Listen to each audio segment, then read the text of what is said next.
Councillor Parrish. Good morning. Um, I'm going to provide a very shortened review of the protocols for the electronic participation in this committee meeting. As a result of the high counts of COVID-19 cases, the committee chair and I will conduct and participate in this meeting remotely.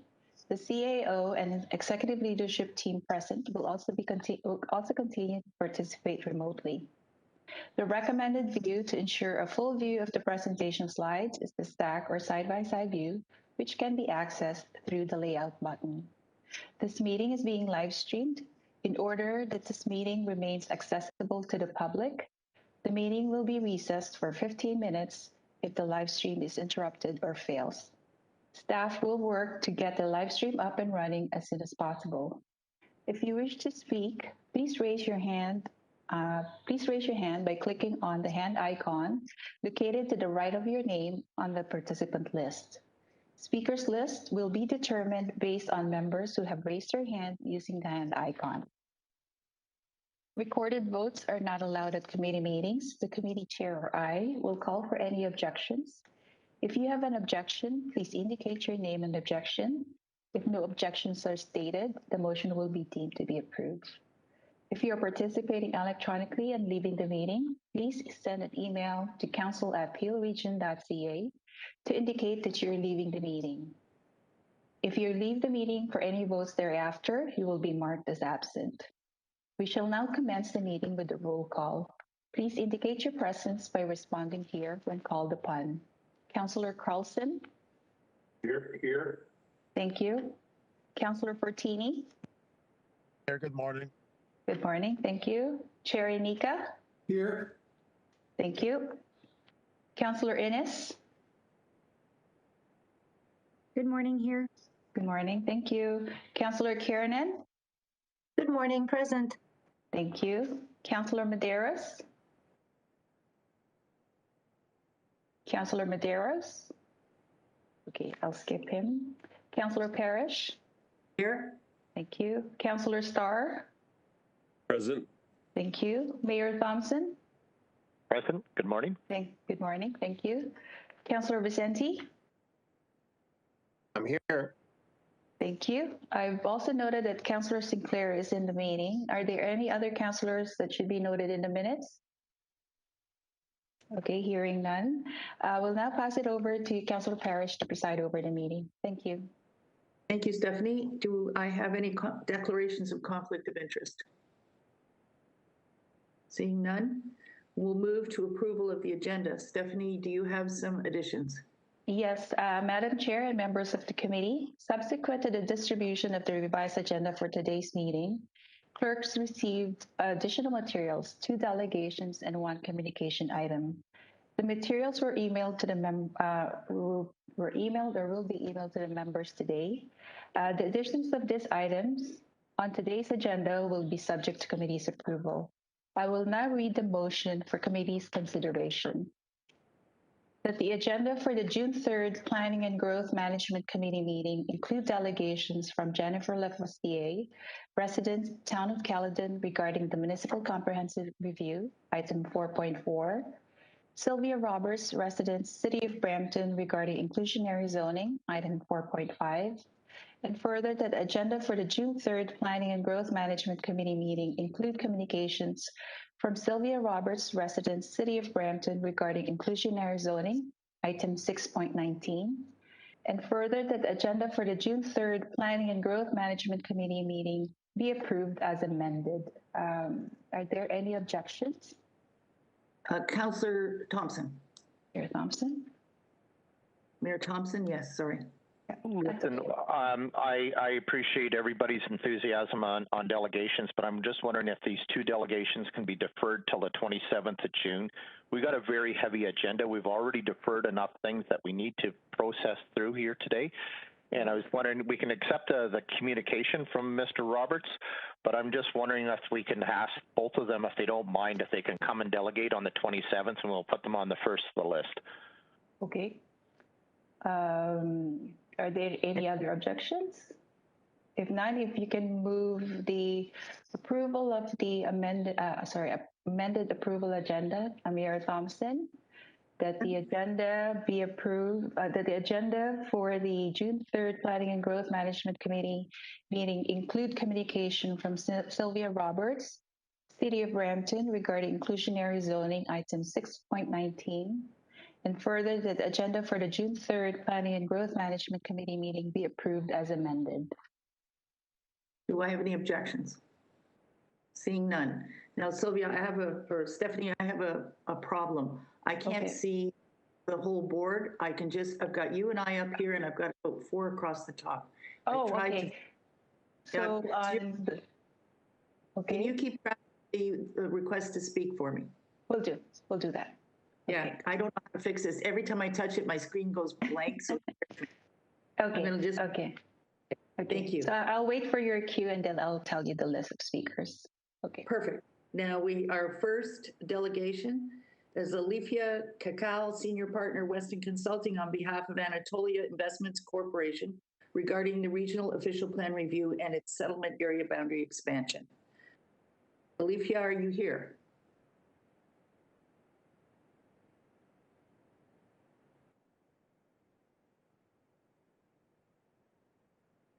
You've joined the meeting, but we can't hear you yet. Are you muted? Oh, hi, good morning. Yes, I'm here. Sorry, I was just waiting to be entered in. Welcome. Thank you so much. Yes, I'd like to start the presentation. Just let me start my video there.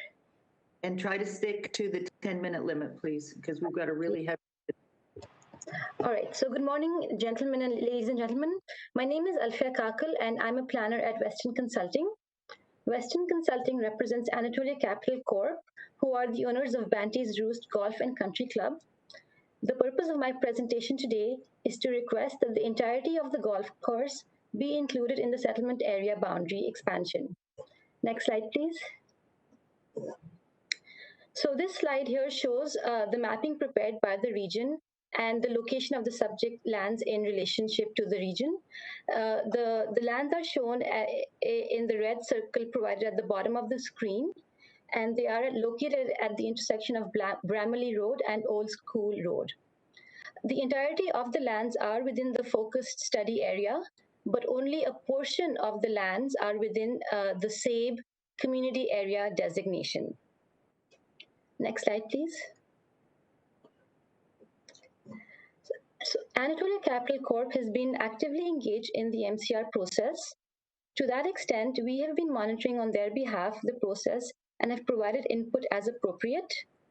To date, we have reviewed materials and reports available through the region's website, made written submissions to regional and town staff, and also met with staff, all in an effort to better understand the driving forces that are shaping the mapping and the MCR process. Next slide, please. As part of our efforts, we have prepared this site-specific map to illustrate the SABE designations on the subject boundary, on the subject property. As you can see here, to the north is the community area. Just to the south of it is what has been identified to be a high constraint environmental feature. Further south are lands which are within the focus study area, but outside of the settlement area boundary expansion. And the lands shown in yellow represent Greenbelt Plan areas. So I'd like to just stop for 1 second and ask if the resolution is clear on everybody's end. Okay, so then it's just me then. So, all right, let me just continue then. So specifically, our request today here is to request that the lands shown in purple that are south of the high constraint environmental feature be also included in the settlement area boundary expansion community area designation. Next slide, please. This slide here provides a rationale to support our request, organized in 3 distinct categories: wise use of resources, agricultural considerations, and environmental considerations. From a resource management perspective, the lands are considered an appropriate extension of the built boundary as they are close to existing and planned services and infrastructure, including the GTA West Corridor. Additionally, we note that excluding a portion of the site from the SABE compromises the viability of those lands for future uses, be it an urban use or an agricultural use.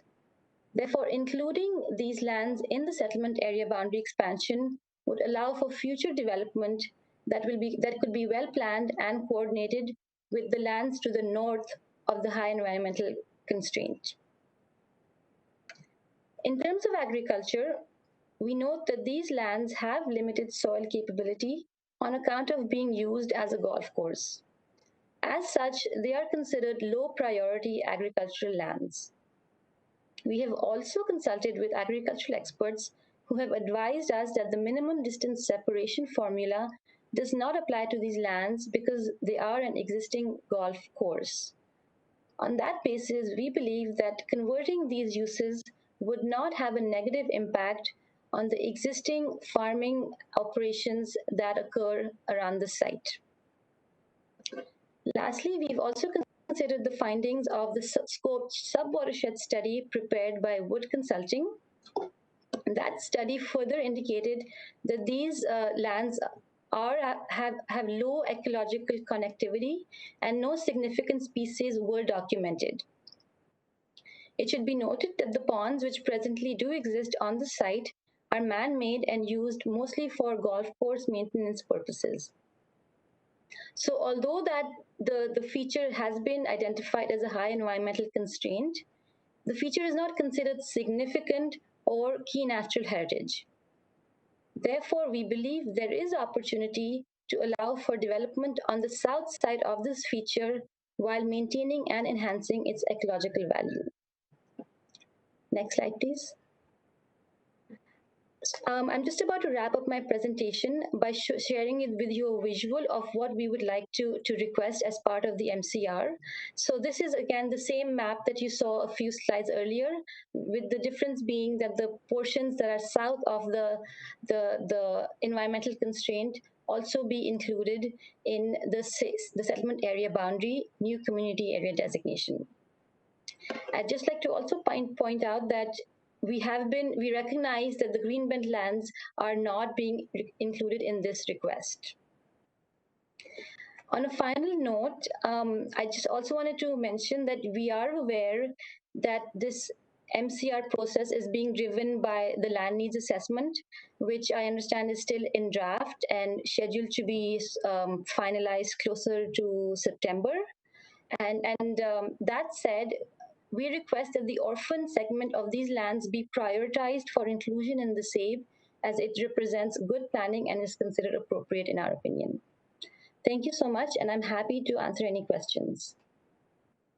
Thank you, Alf. I'm going to ask Stephanie, do you see any hands up, please? No hands at the moment, Councillor Parrish. Okay, thank you very much. And as you say, there won't be any official responses until September from staff. Thank you for your presentation today. Thank you. Bye-bye. Bye-bye. Have a good day. You too. We're going now. Oh, I need someone to move receipt of the delegation. Councillor Kiernan? Any objections? We're good. Okay, we're going to 4.2, Jennifer Jerusik from Build. Are you here, Jennifer?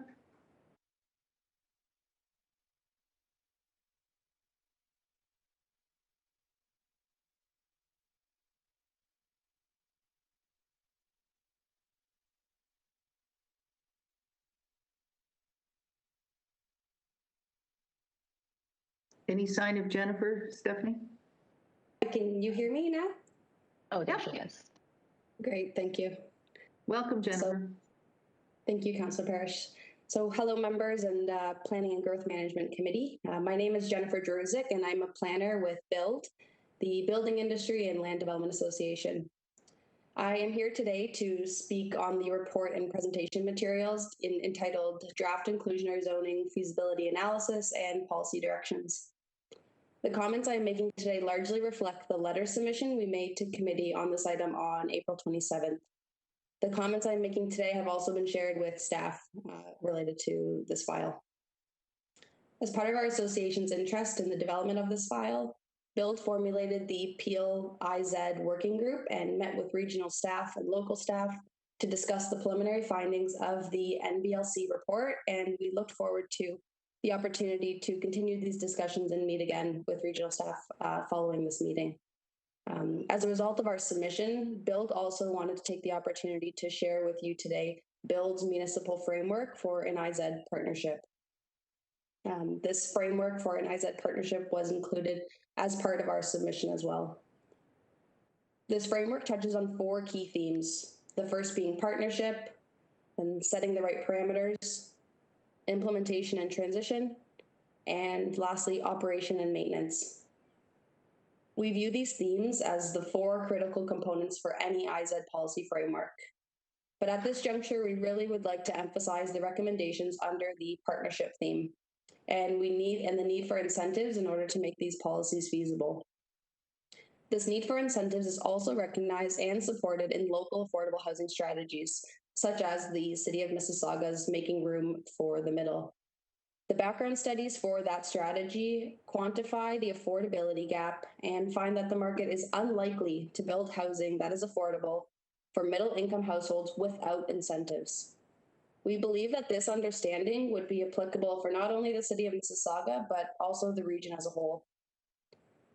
As shared in previous submissions to the region, PM Strategies had also completed a jurisdictional scan of IZ best practices.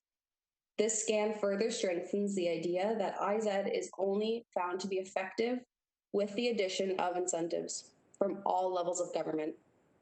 The region's proposed direction with inclusionary zoning to address the need for long-term affordability is consistent with these best practices in other cities, but it is not fully accompanied by these offsets, incentives, or other subsidies offered elsewhere to make this a viable proposition for the private sector. The total cost of application fees, development charges, parkland contributions, Section 37 payments, and soon-to-be CBC can account for 20 to 25% of the cost of a new home. The reduction or elimination of these costs from the units created by IZ would make a really meaningful impact on their affordability, as these costs would be passed on to the new residents of Peel.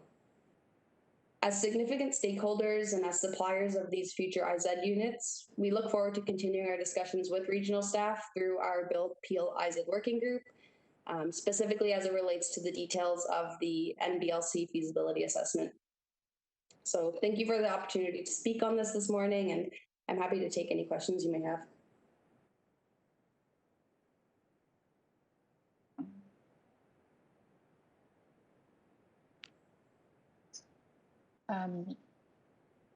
Only Councillor Sinclair is on the list, Madam Mayor, Madam Chair.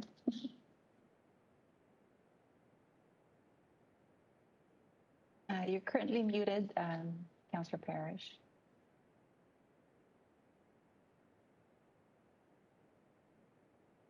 Try the backspace. Yeah. I had to take it up on the top screen. Okay, I'm sorry. Councillor Sinclair. Yes, thank you, Madam Chair, through you to the delegation. I guess I looked at your long comparison report, and it's really just a comment. I really don't know how to use United States examples here in Ontario. They're completely different jurisdictions and rules. Councillor Sinclair, would you mind to... subsidies, for example, from taxpayers in Canada. Councillor Sinclair, I think you're going to have to turn your video off because you're breaking. Video? Yep, that's better. Is that better? Yeah, Yes. So just want to point out up in Caledon, we're about 80% of the assessment base is residential. So you're looking for subsidies from homeowners to make this work. I think that's an important point, is where the money comes from at the municipal level. And the other one I wanted to make is express disappointment. If build is such an important representing such an important industry, I would have expected some help in finding solutions to inclusionary zoning from you rather than just saying pay us, right? Surely in all the planners and all the experience of home building, Build has something better to offer society in terms of solutions. That's it, Madam Chair. Thank you. Thank you, Councillor Sinclair. Are there any other questions or comments? No other speakers on the list, Madam Chair. Okay, Councillor Carlson, will you move receipt of the delegation? Are there any objections to receipt? Okay, thank you, Jennifer. And maybe you can give some to Councillor Sinclair's question or comment. Of course, thank you, and thank you for the rest of the committee. Thank you very much. Next, we have 4.3, Michael Bisset, partner, Bousfields. Good morning. Good morning. On your screen, you'll see my presentation. Okay, so my name is Michael Bisset. I'm a planner with Bousfields, working on behalf of the Bolton North Hill Landowners Group. As part of our ongoing communication with staff at the town and regional levels, we've submitted a letter in writing outlining Bolton North Hill Landowners Group request for their lands in North Bolton to be included in the settlement area boundary expansion of Bolton. And I know you have an agenda, a large agenda. I'll try to be quick here. So next slide. Thank you. The map on the screen indicates the Bolton North Hill lands north of Columbia Way are already partially included in the settlement boundary through the ROPA 30 settlements. Also, the lands on Mount Hope are proposed to be included in the settlement boundary through the current SABE mapping from regional staff, and we support those lands being included, as well as including the lands on the west side of Mount Hope, so both the east and west side of Mount Hope. The Bolton North Hill Landowners Group does continue to request that the lands north on Highway 50 at ML Cobb, as you see here outlined in bold black, which will fill in the land up to the Greenbelt boundary, also be added to and continue the community in the direction established through ROPA 30 toward the north. This was the ROPA 30 settlement, was a settlement amongst all the landowners, resulted in the landowners supporting one another in relation to future expansions. And you've heard delegations in the past from the planners from option 3 or Macville in relation to such support. The next slide, please. So through the background reports, we did notice there had been some mention that the Bolton North Hill lands were not included, potentially for reasons in relation to agricultural purposes. And this, the Bolton North Hill lands in North Bolton are some of the only lands surrounding Bolton that are not considered prime agricultural lands. This map is that you see on your screen is taken from the new agricultural mapping from staff's presentation you'll see later on in this agenda, indicating that in our letter, we've attached a detailed letter from an agricultural consultant to address this in detail, just for staff's consideration and for your consideration as this moves forward. So there's no reason, in our view, to exclude residential growth on the Bolton North Hill lands with relation to agricultural linkages. Next slide, please. In terms of context, I just wanted to point out the growth of North Bolton onto the option 1 and 2 lands. They were formerly known as option 1 and 2 lands through the former BREZ process, as well as option 3. It does result in many financial and engineering synergies along between those option areas, including more efficient implementation of water pressure zone 7 and cost recovery in relation to that. The Bolton North Hill lands do maintain landowners group do maintain their commitment to front-ending and costs of such expansions. As well, expanding for a complete community in North Bolton also takes advantage of the investment in the ML Cobb Parkway, providing direct vehicular and bicycle linkages between the Bolton North Hill lands and the future GO station on the option 3 lands or Macville lands to the west. Expanding to the north is consistent with the historic pattern of residential growth in Bolton, as you can see on the screen. The context map providing new growth in close proximity to existing schools, existing community centers, trails and recreation amenities, emergency services, and the historic Main Street commercial area, which would benefit from nearby population in North Bolton, expanding the historic residential pattern of development to the north, which is in a direction already sort of established as through ROPA 30. New development also, and obviously in North Bolton, would have no potential constraints due to any highway expansions. Next slide. Just in summary, again, it's a logical expansion in our view to the existing community, continuing the historic pattern of residential growth, filling in the gap up to the Greenbelt boundary, sort of a natural boundary to the settlement area, proximate to existing community recreational emergency services, and as well the Main Street commercial area. There's no prime agricultural lands, makes efficient use of infrastructure in relation to all lands already approved through ROPA 30, and remaining lands will support cost recovery for the full engineering solutions for all of the options in the North Bolton, including option 3, and including the water pressure zone 7. Has good access, makes use of Emerald Cobb Parkway with direct vehicular connections, as I noted previously.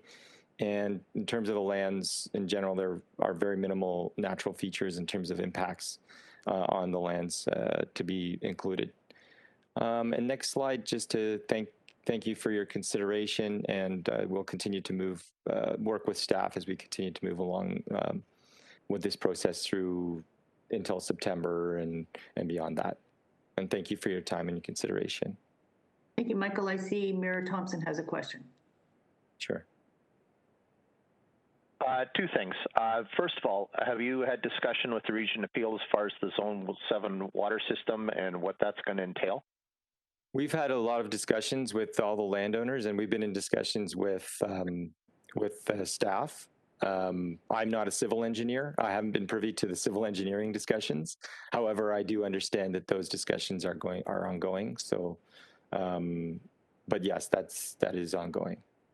Okay. No, I think that's something that is extremely important, especially with your development. That is key because that's going to be your Achilles heel if you don't deal with it at the front end. Secondly, I just want to say the EMS fire hall picture that you have on the map is our old fire hall that has been decommissioned. That's not the new one. So just anyway, for update on mapping, do not go with that, or you'll hear about it. Thank you. Thank you. Stephanie, do we have any other comments or questions? Mayor Thompson. Okay, no more speakers, Councillor Parrish. Okay, thank you very much, Michael. The offer for front services, I assume that's for DC credits? Sorry, there is front-ending agreements that have been proposed by both option 3, and we also are different options, including DC area-specific DC credit, but we're open to discussions on options for sure. Good, thank you very much. Thank you for your visit today. Can I have Councillor Fortini move receipt of the delegation? Councillor Fortini? Councillor Innes? So moved. Thank you. Any objections? Thank you for your delegation today. Thank you. And that takes us to reports. And the first is a biggie. And I see Adrian's ready, all bushy-tailed and smiling, ready to go with this one. Are you going to be presenting, Adrian? Good morning, committee. No, actually, presenting today is Tara Bonpanchero, our acting manager of integrated planning, and also Nick Michael from N. Berry Lyon and Associates. So I'll let them proceed. Looking forward to the discussion. But you're there as backup. I'm here as well. Yeah. Okay. Tara, would you like to begin? Absolutely. Thank you very much. So I'm going to provide a brief introduction to the inclusionary zoning item that's on the agenda today. The policy development team is leading the inclusionary zoning work at the region, but working collaboratively with a number of internal housing and finance staff, as well as with our local municipal partners. Once the work is finalized, the assessment report that is being shared today will meet the legislative requirements for the local municipalities to implement inclusionary zoning.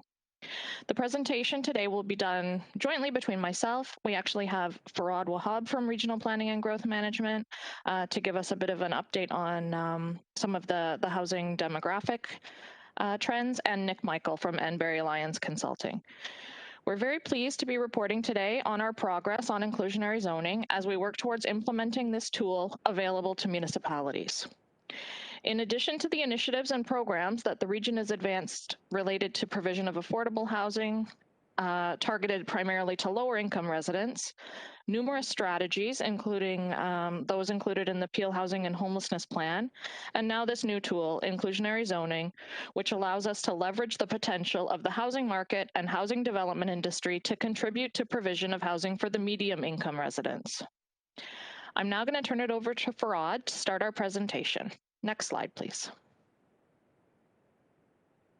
Thanks, Tara. For today, we will first provide you with an overview and context of IZ and the demographic and housing affordability needs facing the region. After this, Nick will be taking over, and he will discuss the draft results and analysis for the IZ feasibility/assessment report. This will be followed by Tara, who will provide you with our draft IZ policy directions and next steps going forward regarding the project. Next slide, please. I'm sure everyone here knows and is familiar with IZ at this point in time. However, as just a refresher, inclusionary zoning allows municipalities to require that a proportion of units within proposed residential developments located in protected MTSAs be provided at affordable ownership or rental rates. For Peel specifically, MTSAs are categorized into primary, secondary, and planned. Protected MTSAs are those that are delineated in the regional budget plan, such as primary and secondary MTSAs. In addition, planned MTSAs in Peel will meet the criteria for protection and will be eligible for IZ once they are delineated in the regional budget plan as primary or secondary MTSAs in the future. I should note that of the 91 total MTSAs across the region, 63 are PMTSAs, or practically 70% of the total. Given how housing affordability has been an increasing challenge across the region, staff are looking forward to implementing IZ and utilizing it as a potential means to increase affordable housing supply in the future. Next slide, please. This is just a snapshot of the provincial regulations and requirements for the assessment report that municipalities must meet prior to the implementation of IZ. We, the region, have taken on the responsibility of conducting the IZ assessment report on behalf of the local municipalities, and our approach to meeting these requirements is broken down into 3 key areas. First, as you can see, items 2 through 5 are being addressed by Peel's housing strategy. Based on feedback from MBLC and the local municipalities, we have reviewed the strategy and updated it with the most recent housing supply and demand data available to address the provincial requirements. We have also filled in data gaps and analyzed data at the local municipal level to ensure we comply with regulations. As for item 6, this is where MBLC's IZ market feasibility analysis comes into play. Nick will go into detail about this later.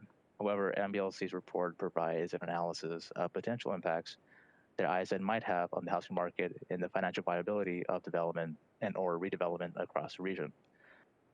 Finally, as a part of the requirements, we'll need to have the assessment report peer-reviewed by an independent body who is qualified to review the analysis. Each local municipal council has passed a resolution to retain urban metrics to conduct the peer review. Should council adopt the recommendation in this report regarding retaining urban metrics, the peer review will get started in early June or this month. Next slide, please. Based on our work with the Peel Housing Strategy Data Update, the following table provides an overview of the affordable rental housing needs facing low and moderate income households. More specifically, this table compares Toronto Real Estate Board Q4 average rents for apartments with affordable rents by renter household income deciles for the region back in 2019. As you can see, only high-income renter households who earn $76,000 or more can afford to rent an apartment in Peel, which hovers around $2,000 or more per unit per month. low and moderate income households who earn at or below $63,500 cannot afford to rent a unit. Surprisingly, these renters could only afford units at or below $1,600 per month. It's important to note that based on the work done for the strategy, we found that although the proportion of households in Peel who were facing housing affordability issues, such as those in poor housing need, is lower than the proportion found in Toronto, it's still higher than the proportions found in York Region, Halton Region, Durham Region, and the rest of the province. In general, this data suggests that there's a strong need for affordable rental housing for both low and moderate income households. Next slide, please. Similar to the previous slide, the following table provides an overview of the affordable ownership housing needs facing low and moderate income households. More specifically, this table compares average home prices from the Toronto Real Estate Board across multiple dwelling types with affordable home prices by household income deciles for Peel Region back in 2019. As you can see, only high-income households who earn about $131,000 per year or more can afford to own a home in Peel. However, in most cases, it will only be a condo unit. The chart shows that low and moderate income households who earn at or below $110,000 per year cannot afford to own a home. Surprisingly, those at the top of the moderate income strata, such as the 6th income decile, can only afford a home at $423,000. In essence, this slide, as well as the previous slide, have demonstrated the challenge the region is facing related to the provision of affordable housing. IZ can be an effective tool to help address housing affordability in the region by increasing the supply of affordable units for moderate income households. I'll now pass it on to Nick, who will discuss the IZ feasibility analysis work completed to date.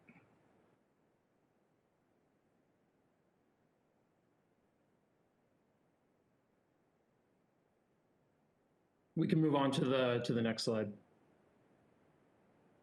So that's great. Thank you, Farad. I'm going to leave my video off. It's pretty hard over here, and I'm getting some spotty internet. So it's probably more important to hear my voice than see my face. So yeah, exactly as Farad mentioned, as stated at the beginning of this deck, my role as a market analyst and land economist is to assess the impact of a potential inclusionary zoning policy on the housing market. So to begin with, we must first understand what inclusionary zoning is. So as we see on the screen, IZ is made up of several components. First, on the left side, there's the set-aside rate, which is very simply the percentage of units or gross floor area within a building that must be provided at affordable rates. So if it was 10% in a 100-unit building, 10 affordable units would be provided. It's pretty straightforward.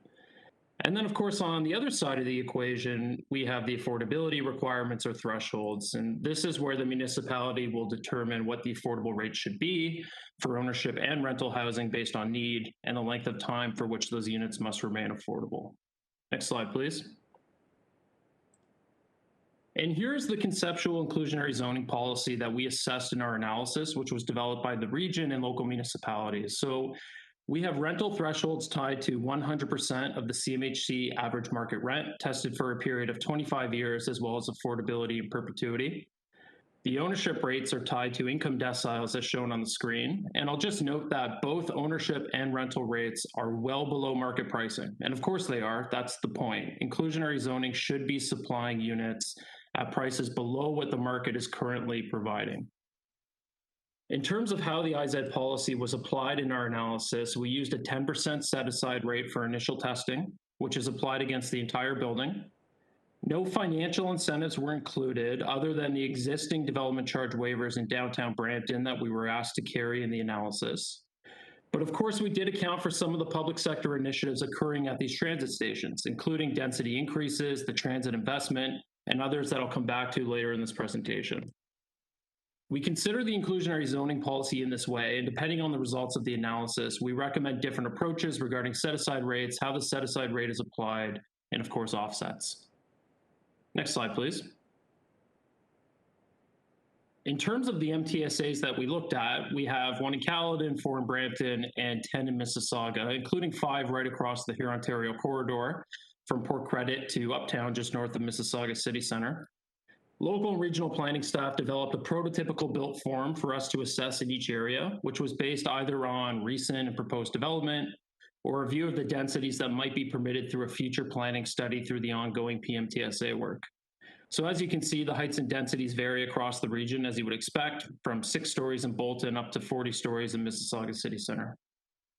Next slide, please. So moving on to the actual meat of the analysis, our methodology, it's really centered on the premise that land will transact over time. It's a forward-looking analysis where developers will purchase land and build housing. And I think this is a good time to highlight the primary objective of the analysis, which is to ensure that development remains feasible with the IZ policy. If the IZ policy makes development infeasible, this will have negative consequences, principal of which is the fact that both market and affordable housing would not be delivered, which would of course worsen affordability with supply failing to meet demand. For IZ to be effective, development must remain feasible. Developers must remain motivated to build. Next slide, please. So we assess the impact of inclusionary zoning policy through a pro forma analysis, which is structured as a residual land value model. The model first begins by determining the revenue a project will collect, the rents or sale value of units, absorption, parking revenues, and other similar considerations. We do this just like we would for any of our developer clients when we're completing a market study for them by assessing the conditions of supply and demand in the market. Just like a developer would, we're trying to pinpoint the maximum price and rents the market will bear. What might a purchaser or tenant be willing to pay for a home in this location? We then subtract from our project revenues all development costs. This includes all hard costs, which are the costs associated with actually building the project, so your construction costs. But we also do a full accounting of all relevant soft costs. These are all the other costs a developer is going to encounter when developing real estate, everything from development charges and other city fees to HST, financing, consultants, and others. We then also subtract the developer's required profit from the equation. So in summary, very simply, it's total revenue minus total cost minus profit. And what we're left with, or the residual amount, is the land value, which tells us the amount a developer could afford to pay for the land. If that amount is high enough to acquire land in the market, the developer can afford to purchase the site, build the project, and hit their target return. So within this context, we can see that IZ would reduce the revenue of the project. So letter A on the screen here, as you have to charge a lower amount for those IZ units than what the market would bear. Whereas development costs, including the developer's profit expectation, would largely remain unchanged between a project incorporating inclusionary zoning and one absent IZ. It still costs the developer the same amount to build and deliver those units. It's still the same amount of risk and market exposure. So in conclusion, if we have reduced revenue due to some of these units being subject to IZ, and the remaining market units priced at the maximum the market will bear, and at the same time we have relatively fixed costs and profit expectations, well, we would expect the impact of IZ to materialize in a reduced land value, meaning developers will pay less for land to accommodate the impact of inclusionary zoning. Next slide, please. And here we see this principle illustrated. On the left side, we have a scenario where inclusionary zoning is not required. And on the right side, we have a scenario where IZ is applied. And this is how our pro forma is more or less structured in the analysis, with revenue being broken into 4 distinct components: hard and soft cost, profit, and land value. We see the costs and profit are largely held constant in both. We have the same market revenue in both scenarios. This is the price we believe the market will pay. But with a portion of the units being subjected to inclusionary zoning on the right side, the overall revenue is reduced, with land value coming down to ensure that an adequate profit is maintained. And really, this is something we see a lot of at MBLC through our private sector work. We see land values adjust downward to account for a variety of public benefits or other requirements that drive costs or reduce revenues. For example, we've worked with a number of developers who have sought to redevelop a property subject to a rental replacement bylaw, where a known number of units will need to be replaced at their current below market rates, kind of like inclusionary zoning. Of course, this impact drives down how much we would recommend they pay to acquire that site. It's the same thing with site contamination issues. If 2 sites were located next to each other and one was contaminated, you wouldn't pay the same for both. Of course you wouldn't. You would pay less for the contaminated property to offset the additional cost of developing it. Inclusionary zoning is a similar consideration. Next slide, please. So with all that out of the way, how we actually go about assessing impacts is we first begin by identifying soft development sites in the PMTSA. And soft sites simply refer to underutilized land, whether they're vacant, retail, industrial, anything that might be a target for a new high-density project. So we identify these sites and estimate the land value associated with them. We then take the prototypical built form provided to us, so the 6-story building in Caledon or the 40-story tower in Mississauga City Center.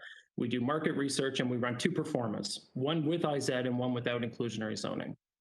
This allows us to conclude, can a developer still afford to purchase land and build a project with inclusionary zoning applied? In other words, is there still a healthy gap that will allow a developer to make an attractive offer for these underutilized soft sites? Or does inclusionary zoning reduce the land value to a point where a developer would not be able to purchase land and deliver their project? Going back to the core objective of this work, this is really what we're primarily concerned with. Does inclusionary zoning make development infeasible? If it does, as I mentioned, affordable housing would not be delivered, but neither would market housing. This is where housing prices will increase and affordability will worsen, with supply failing to meet demand. Next slide, please. So that previous analysis, it's really focused on the process where developers acquire land and develop housing. It's a forward-looking analysis where land values adjust. But what about developers who already own their land? Obviously, you cannot pay less for a site to account for inclusionary zoning if you've already purchased it. And if you paid recently, this could put you in a very difficult situation where you likely will not be able to advance your project. This is why transition will be very important. And I'll come back to this at the final slide, but it's kind of similar to how we treat any sudden policy that could impact costs and revenues. For example, when development charges are increasing, often we see these rates be phased in incrementally over a period of years rather than coming in all at once. This helps developers in this position who purchase land without accounting for a DC increase, or in this case, without accounting for the IZ policy.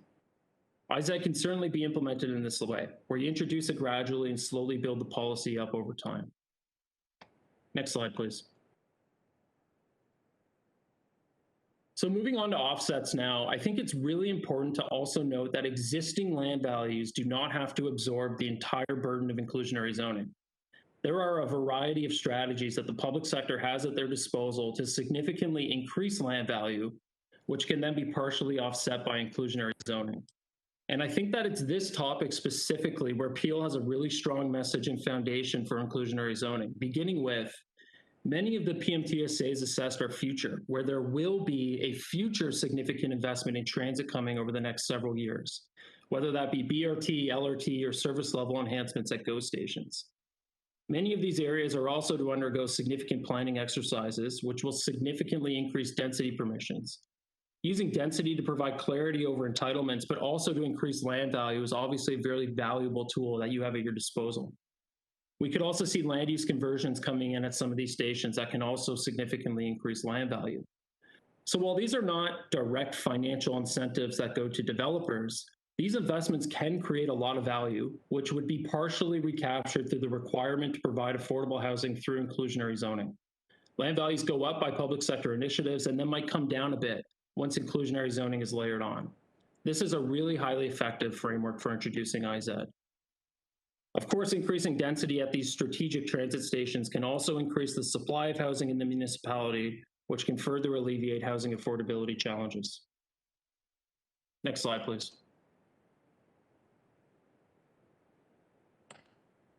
So this brings us to some of our high-level findings from the work. First and foremost, there has to be clear and transparent requirements so that developers know exactly what is required of them. Remove any guesswork from the equation. Another key message is that markets do need time to adjust. From a land economics perspective, it's always best to implement a big change slowly if possible.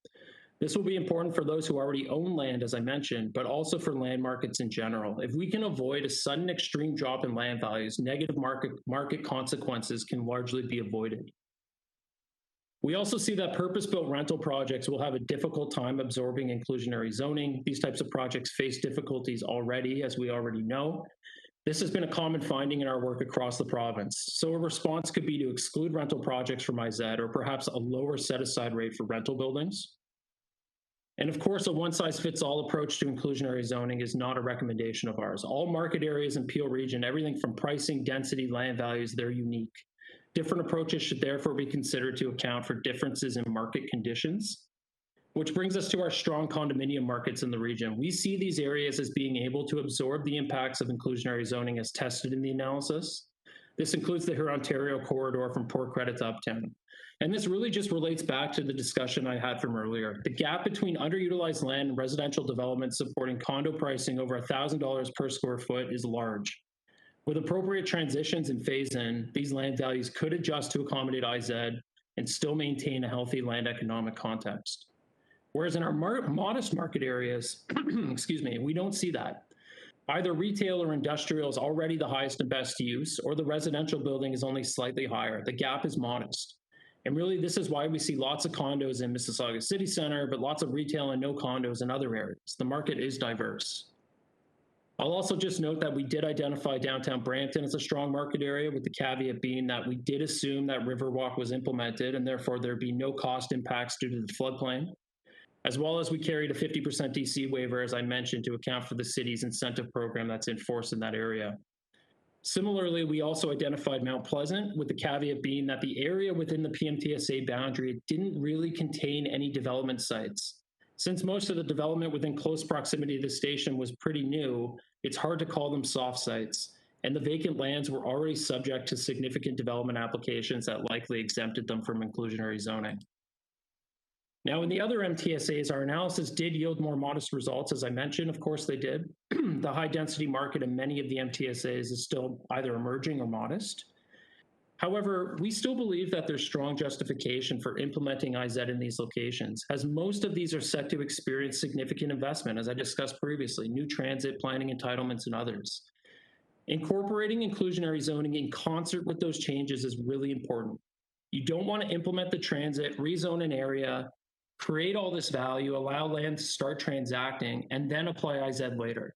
Otherwise, you're going to have a bunch of developers in the predicament I noted earlier who are purchasing land without accounting for inclusionary zoning.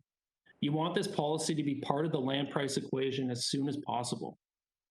Notwithstanding that, these might be the areas where you consider lowering the IZ requirement, maybe a set-aside rate of 2 or 5% instead of 10, and you incorporate triggers to increase this over time. If you don't want to lower the set-aside rate, you can certainly offer financial incentives or bake inclusionary zoning into the planning study with a bonus density approach. There's lots of different options for the municipalities to start thinking about as they advance their PMTSA plans. So with that, I'll hand things back over to Tara and Farad.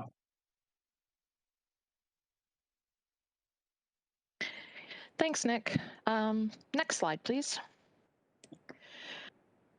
I'm just going to provide an overview of some of the draft policy directions that are emerging that we are considering as part of the regional official plan. And these policy directions are really intended to support local municipalities in implementation of inclusionary zoning, as well as to advance some of the region's affordable housing objectives. The policy directions consider the requirements from the provincial regulations, as well as the recommendations from the NBLC report. First, the regulations require that a minimum size be established for where inclusionary zoning would apply. And in doing so, we're suggesting that consideration be given to the unique characteristics and objectives of the MTSAs, as well as the results of the feasibility analysis evaluating the viability of IZ. In accordance with the recommendations from NBLC that you just heard, it's recommended that local municipalities phase in inclusionary zoning, giving consideration to the market conditions of the specific MTSAs, and some are stronger than others. But we would like to propose that a target of a percentage of gross floor area or equivalent number of units be put in place to, sort of have something to strive towards. So maybe Nick mentioned the 10%, and maybe some PMTSAs aren't ready for 10% yet, but we would like to include something to strive to. So potentially, striving to a 10% rate. Next slide, please. Next, we're suggesting that the local municipalities establish rental rates or sale prices that are consistent with measuring and monitoring that's undertaken by the region. And this is primarily for ease of monitoring and reporting on the success of the program. Regulations allow that a maximum of 50% of proceeds from the sale of an affordable unit can go back to municipalities. So in accordance with the regulations, we're proposing policies that would require that a framework be established to determine how to allocate proceeds from the sale of an affordable unit obtained through inclusionary zoning. In order to create complete and inclusive communities, we're suggesting that the local municipal official plan should focus on requiring on-site units as the priority. The regulations do permit the provision of off-site units, but in order to meet the objectives of having a range and range of affordability within each building, we would like to propose on-site as the priority. Next slide, please. And finally, given the housing needs demonstrated in the Peel Housing and Homelessness Plan and the housing strategy, we're encouraging that local municipalities prioritize the creation of affordable units with 2+ bedrooms and more purpose-built rental units through implementation. Policy directions also propose to continue collaboration with local municipal staff to monitor and report on affordable housing acquired through inclusionary zoning, and to work with the local municipalities when the market assessment needs to be updated, which is required every 2 years in the regulations. Next slide, please. So just before we conclude, the next steps of our project, as mentioned by Farad, each local municipality has received endorsement from their respective local councils to retain urban metrics to undertake the peer review. Should council approve the recommendations of the report today and deem urban metrics qualified, the peer review would get started. Regional staff, with the support of NVLC, met with Build earlier this month, as Jennifer mentioned, to present the results of the draft assessment, but the document wasn't, or earlier last month, I guess, but the document wasn't available at that time, so we had committed to having a follow-up meeting with them once the document was made available through the April 29th Planning Committee agenda. So we plan to have that scheduled shortly. And we will continue consultations over the summer and into the fall on the draft assessment report. We plan to have draft policies included in a report at June 17th Planning and Growth Management Committee. So kind of fleshing out those policy directions a little bit more into actual draft policies. And as implementation advances on inclusionary zoning, we need to continue discussions within the region and other partners to determine the most effective and simple administration of affordable housing units that are obtained through inclusionary zoning. These initial discussions are underway. However, we're not at the solution stage yet, and as we continue to update this work, we'll continue to keep council apprised as these discussions advance. That concludes our presentation today, and we would be happy to answer any questions. Well, Mayor I don't know. Thompson on the list. But that was an incredible presentation. I read through all the documents, and I had a million questions, and they were all answered. Nick, you did a great job of hitting all the high points that Mississauga had concerns about or questions about. So very impressive. I have Mayor Thompson has a question. I have a few. I read through it too, Councillor, but I got to say, it spurred me to think of others. So it's all good. So my first question is, when you look at expropriation for the public good, when we expropriate land, there's no capital gains on it. My question is, if we're doing inclusionary zoning, can we get the feds on side to take away the capital gain so that the developer's willing to build those units, but he's getting a tax break on the other side, which it isn't, because when we're talking about condos, I got my eyes opened up. I had someone call, well, it's taken so long for my building permit, and it was originally a condo and going to an apartment building. So when I asked the building department what's going on, they said, well, what they've done is they're upgrading the HVAC, they're upgrading the flooring, they're upgrading everything. So we're having to go back through to make sure everything meets the standard. So I really say, versus an apartment versus a condo, what the hell you want to buy a condo for is where I'm going with this. But where I guess I'm trying to look at is two things. The one is that I was looking for, and I was wondering, a lot of it's been done on senior housing as well, is life leases. There's certain people that are strapped for income that are going to live in the GTA that can never afford a home, but to have some kind of ownership. Is there any way we can do that? Because at the Region Appeal, we have done, and as Councillor Parrish, as you remember, and Councillor Starr, we had that where we help people be able to get into the housing market, but over a 20-year period. If they ever sold, we had a pullback. So what I'm going to say is, Councillor Sinclair is quite right. Guess what? The taxpayer and everybody in the area is going to be absorbing the subsidy to make this happen. I think it's extremely important that we need to be at the 10%.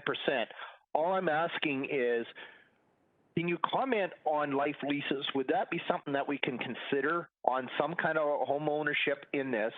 Two is, what can we do to find a way to eliminate the capital gains on these developers who paid big prices on land, going to build but do 10% of that? Is there a way that we can look at that? And maybe that's something I was kind of hoping Build would have brought forward on. But I'm just trying to look at what we can do. And I'm glad also you acknowledged the MTSA lands at Bolton. Now that we've got that for the GO lands, this is another way we're starting early. This is something I want to make sure we got it right. And what I'm looking for is those fundamental tools that can help us get to that 10%. I might have other questions out of that, but that's what I'm asking from staff, Madam Chair. Through the chair, I'm happy to start the discussion on life leases, but I'm going to look for probably Nick or others on the capital gain. So we are starting those initial discussions on how to maintain the long-term affordability of units that are obtained through inclusionary zoning. Because this is a very new area, you know, we're lots of us are putting our heads together. So internally, we've been working with housing services and internal legal.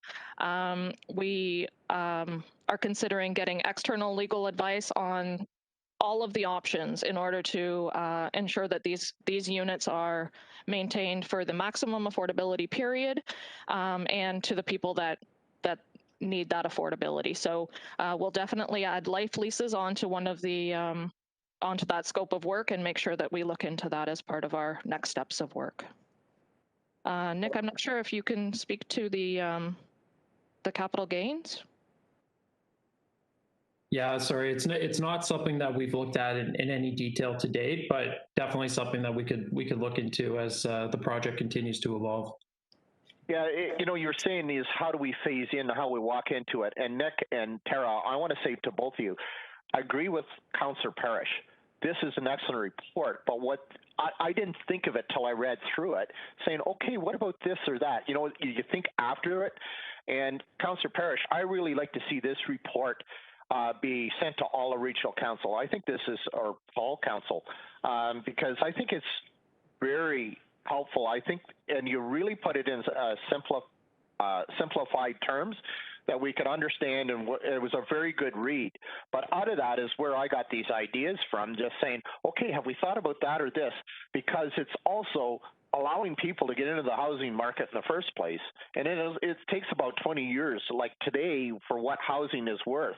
How we allow them to get into that? And so, you know, especially young people getting married, getting this established, starting a family, different things like that. And especially in an area where we've seen how the real estate market's going to get, and even if there is a correction in the marketplace, it still takes years. We even saw that in 2008, 2009. The real estate, it just froze. It didn't drop. So my concern going forward is, how do we build this to include everyone? I think that's what we mean by inclusive housing. But I think the fundamentals are right for the 10%. But if we do, is there other tools we need to look at? So thank you very much for that. But I got to say, it wasn't until I read the report that those are the notes that I had written down on how we can make that work. So thank you so much. Thank you. Are there any other questions before I make a few comments? Adrian Smith is on the speakers list, Madam Chair. Of course, Adrian. Thank you, Madam Chair, and thank you for the questions. I was just going to add to the comments from Mayor Thompson in terms of the capital gains issue. That you know, it does raise I guess an opportunity as we look towards, you know, the tool of implementing inclusionary zoning, and you know how it is complicated and how that works.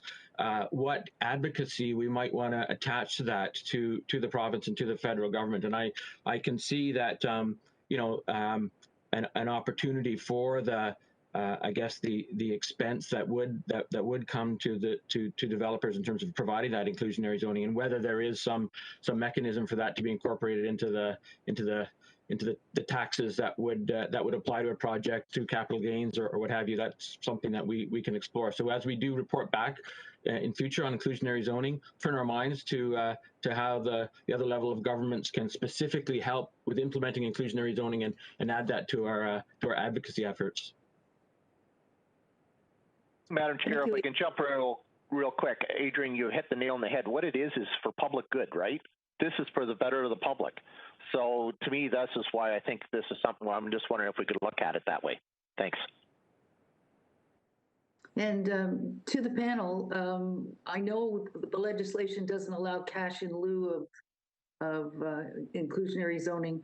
Is that something that could ever be changed, or once that's in place, we can't take cash from a particular builder and apply it to another building that's going in?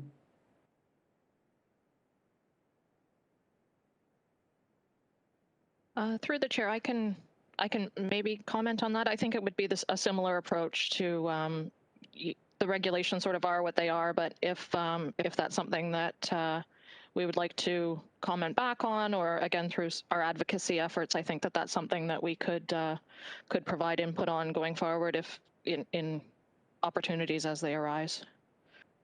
We don't have a model for inclusionary zoning, but there's a lot of towers going in along the LRT on here, Ontario. And right now we are negotiating a little extra height for affordable housing or affordable units. And a lot of the builders would rather give us cash and suggest that we build the units somewhere else. And of course, the LRT is the best place to build them. What I was happy with today was talking about various gradations, looking at some transportation hubs just being in their initial stages and charging less there. I like the whole idea of the sliding scale. That was good. I also like the fact that the middle income is being addressed. I know when we did the report that's attached to the build project, we were thinking then a middle income household would earn $100,000 a year. And we hear today that you can't afford to buy a house unless you're at $110,000, and that's only 3 years ago. So this thing is moving ahead very quickly on us. I've also wondered, will the region commit to addressing an administrative structure prior to implementing inclusionary zoning? I know it's a concern down in Mississauga, and we would like to see what sort of structure to administer all this is going to be in place. Is anybody given any thought to that? So, through you, Madam Chair, I can speak to that for sure. And Tara did touch on it at the end of her remarks as well. That definitely is something that we are turning our minds to. We do know that in order for inclusionary zoning to be successful, not only you have to have good policy framework and a good requirements around that are implementable and make sense, but also you need the practical administration of exactly the mechanics of how that's going to work. And we are very much turning our minds to that as our other municipalities. We're engaged with local municipalities, with our internal folks, and with legal to come up with what we think will be a good framework for doing that. And as we continue to report on the inclusionary zoning work, we'll be bringing our thoughts on that and recommendations on that to council. So it is absolutely a priority that we're turning our minds to, and we do see that there is a role for the region in working through that with our stakeholders for sure. Thank you very much, Adrian. Mayor Thompson, would you move the recommendation, which is the contract for analysis and implementation and retaining urban metrics? Would you also like to include in the motion that we ask this presentation actually to go to a regional council meeting in the very near future? I don't know if the whole report has to go. I think we can make sure people have access to the report, but the slide presentation and the 3 speakers would be excellent at a regional council meeting. Every once in a while, we're doing things here, and I think we have to share with everybody because this is very important, and it was very well done. So you'll move both of those motions for me? Any objections to the motions? Not seeing any. Thank you very much. Thank you to the presenters, and very, very impressive today. It was well done.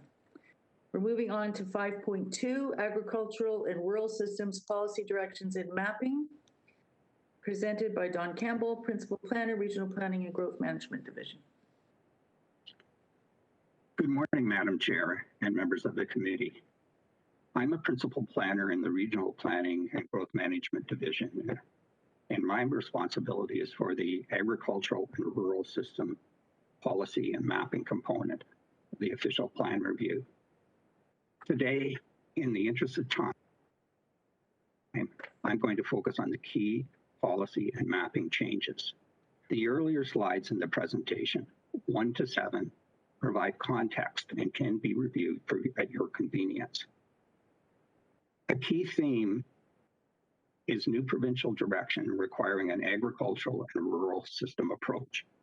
This includes refinement of the provincial mapping of prime agricultural areas and enhanced permissions for agriculture-related and on-farm diversified uses. At this time, I would like to jump ahead to page 5.2-9 in the presentation. Could staff please advance to slide 8?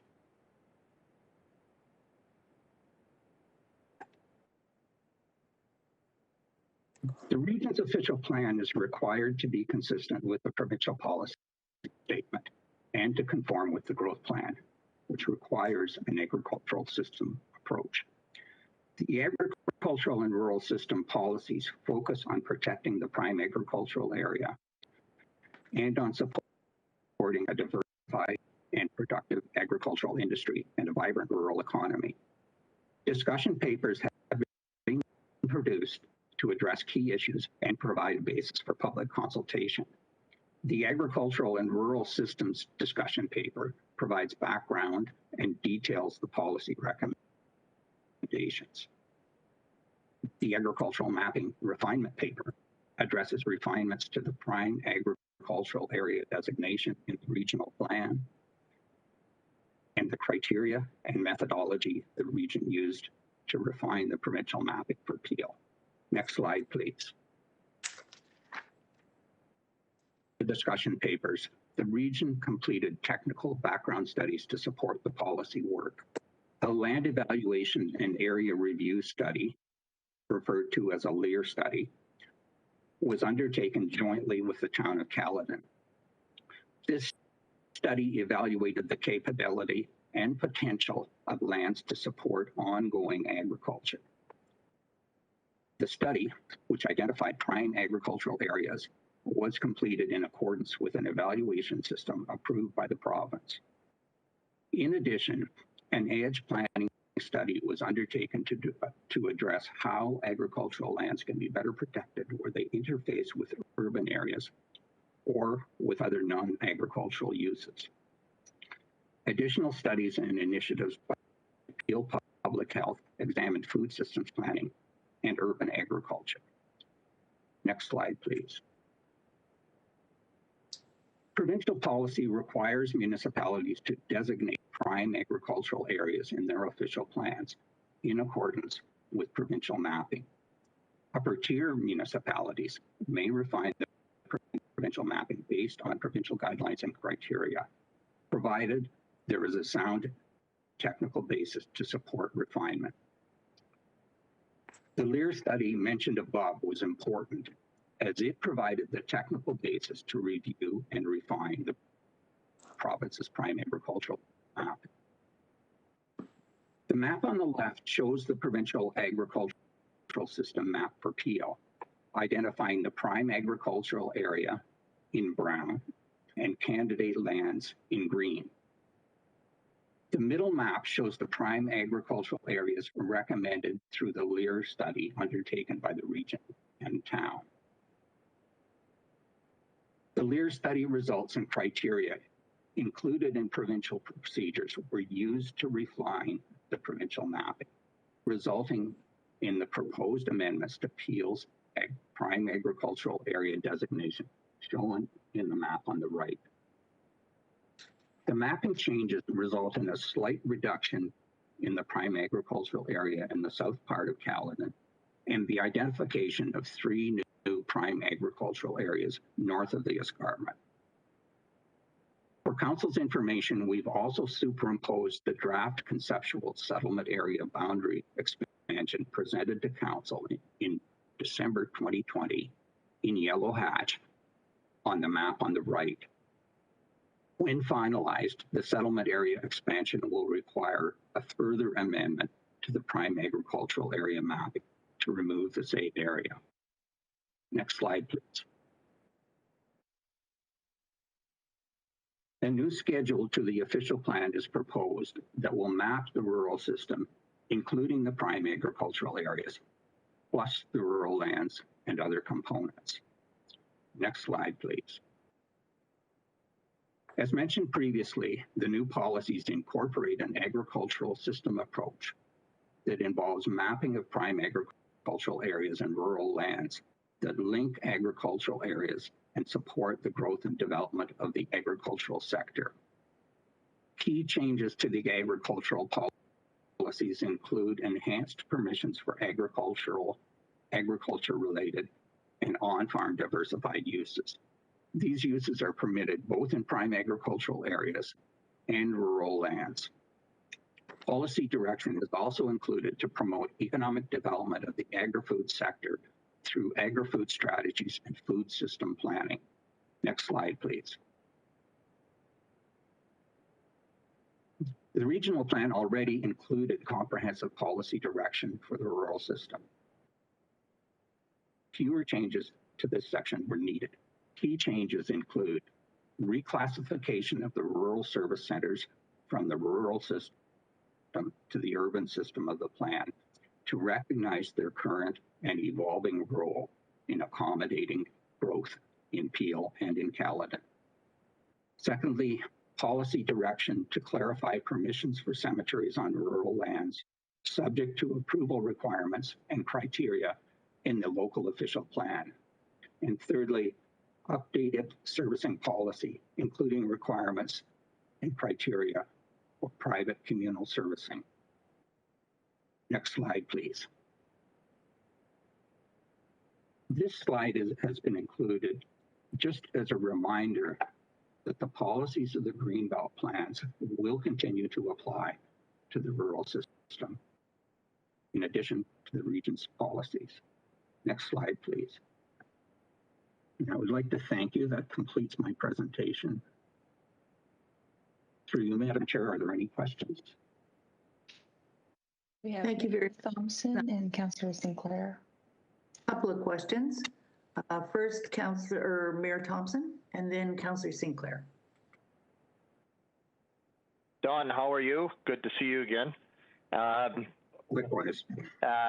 Listen, I've been a strong proponent trying to push for prime agricultural lands. And now I've gone a complete 360, and the reason being is I still believe that the prime agricultural lands need to be in the white belt areas for the future growth to protect our farm clusters that are there as the growth comes in to protect them. The reason why I'm saying the rural clusters, especially in the north, leaving it in, we got green belt where they're protected, but I'm trying to give I think the prime ag guidelines are excellent, and we need it. And I just wish we had it 30, 40 years ago, but we're here now. And especially for rural Ontario, absolutely. I think it's essential. But we're in the near urban agricultural sector now, and what I'm seeing, and I'm watching it through the eyes of my kids that are carrying on, as well as other young people in their sector seeing value added. And especially when the green belts and all the different levels, and these people are they're so focused on value added and doing everything, they don't understand municipal planning, nor they should understand the municipal levels of government that we have to go through. I don't see and again, as Don, as you know, I've been asking for agriculture systems back in the GTAC days. The Greater Golden Horseshoe now has taken over the Greater Toronto Area Agricultural Action Group. But where we're wanting to go is, at least we're talking systems, but to me as a rural ag system, I think is more beneficial for Caledon, because I'm trying to think of the future. especially with the near markets that we got people, day trippers coming in, and COVID has definitely changed that to allow our young people to be able to stay here and build a future. And it's highly capitalized. And for them to invest, they need to be at that age. It's the 20 to 40-year-olds that are the ones that are going to make these big changes. And I know some of the challenges that we have had with, like I can talk about Heatherly, Spirit Tree, Downey's, different things. We had to look for the gray areas all the time in prime ag because the agritourism and everything else that we're trying to bring in. This agriculture, that 80% is going to be there of Caledon's going to be there forever. What I'm trying to do is, what can we do to give them a leg up? And prime ag is there to protect prime agriculture. And to me, I think it's more where I see that as a threat is allowing my farm operations to continue on where there's going to be future growth in the areas to protect them on the MDS and allowing them to operate as farm operations, not complaining about the noise of the grain dryer or anything else because they were there first.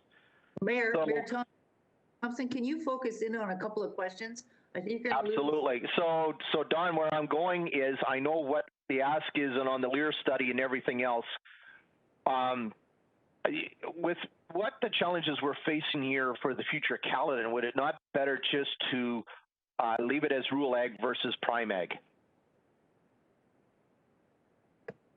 I would say under the current policy framework established by the province, that is not really an option at this point.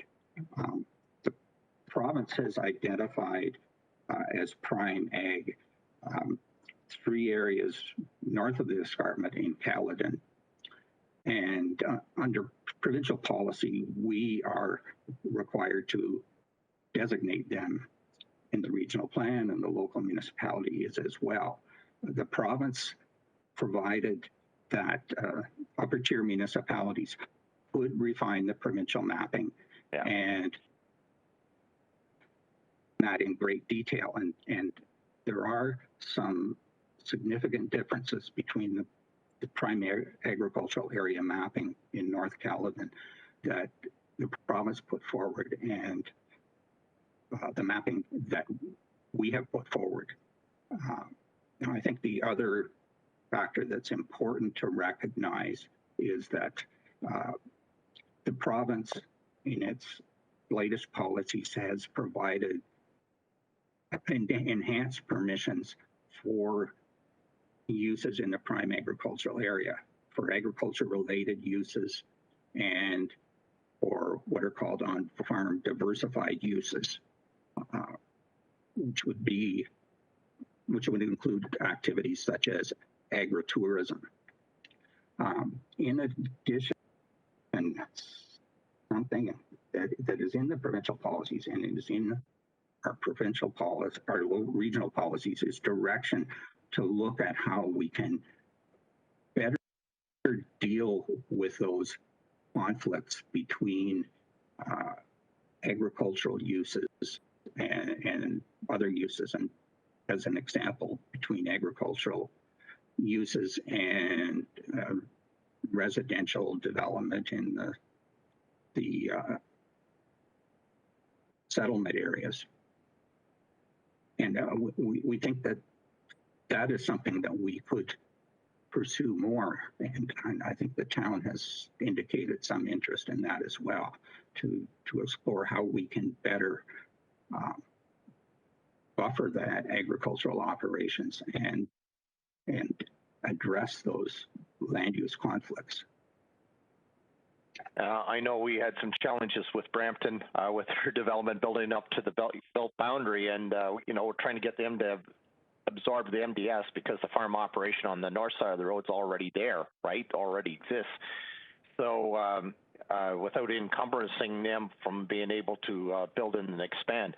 So that's why I was saying in the urban areas and the white belt areas, I totally support it, but I was just trying to, just with the layers and dealing with provincial legislation, learning and allowing people to move forward is just the cost just gets so costly just to bring on an on-farm market or something like that. And, you're starting to see people are starting to process milk and yogurts and different things on the farms again.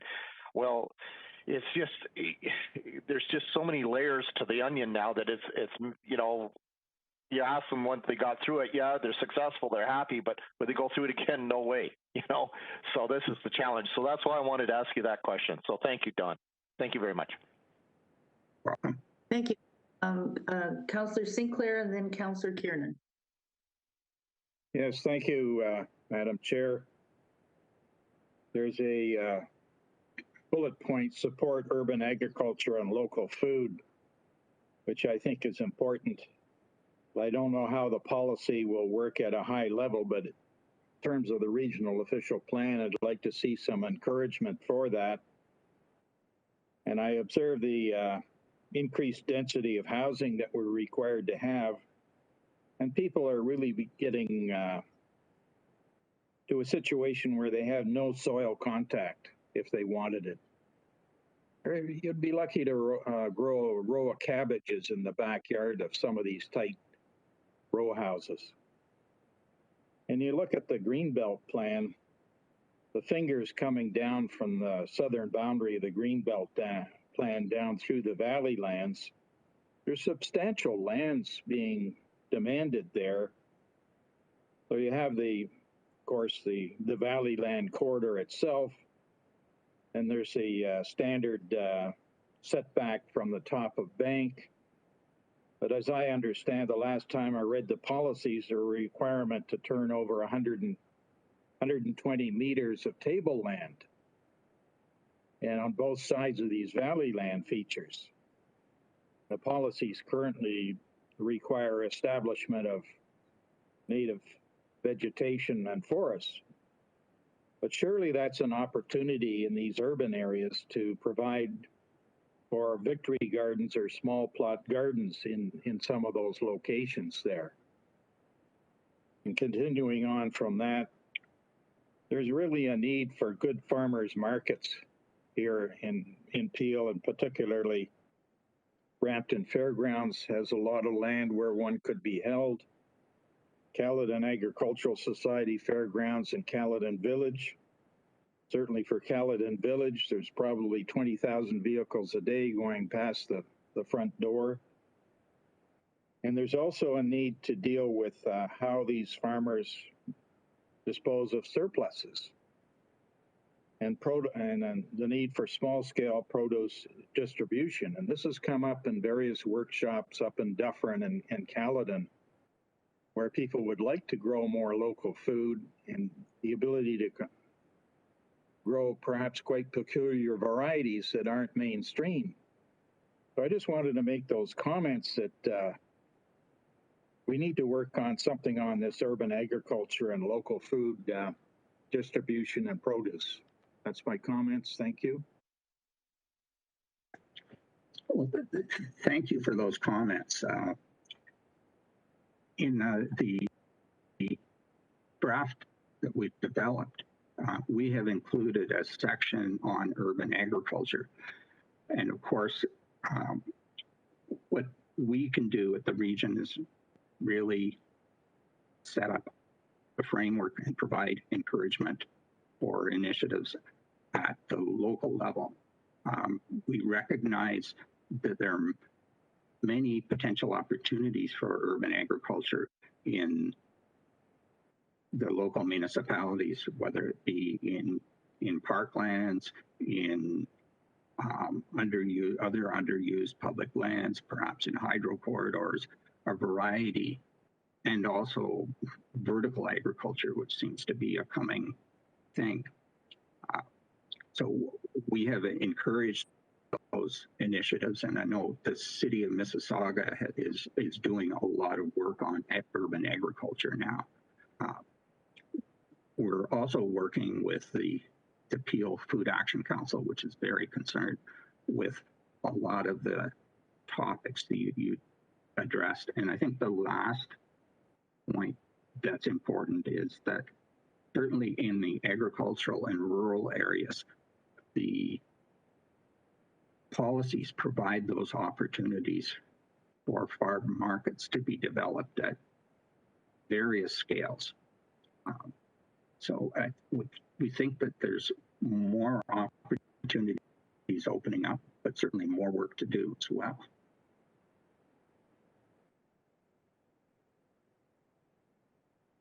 Thank you. And Councillor Kiernan. Thank you, Madam Chair, through you. And thank you for the presentation. Just a couple of quick questions. Very interested in the on-farm diversified usage. Would be a very robust area in Caledon, Northwest Caledon specifically. We have quite a few, and there would be more I could see coming. I'd like to understand and wonder if you can help me understand how the provincial planning and the policies on the prime ag align with the provincial policies regarding aggregate extraction, because they seem to be in conflict, sir, and I wonder if you could help me understand that.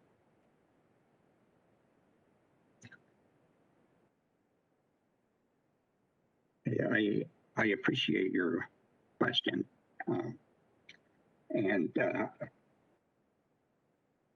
There is a balance there that's sought in provincial policy, but provincial policy does permit aggregate extraction on prime agricultural areas. At the same time, it also encourages rehabilitation where that's possible to an agricultural use after extraction. There are other staff here who will be able to answer these questions in more detail, who are more familiar with the current agricultural policy, but that's it in a nutshell. Thank you. In the essence of time, I'll just let that go, but I appreciate that. Thank you very much. Thank you. I assume, Stephanie, we just have to move receipt of the report? That's correct, Madam Chair. Okay. Councillor Kiernan, would you move receipt, please? Any objections? Seeing none, thank you, Dawn. That was a good presentation and obviously a lot of interest in it. Thanks for your presentation today. We go to 5.3, which is a response to the provincial consultation on growing the size of the greenbelt. Who will be presenting this? Madam Chair, there's no presentation with this report. It's just a recommendation. Okay. Any questions on the report of staff? Seeing none, Councillor Starr, will you move approval?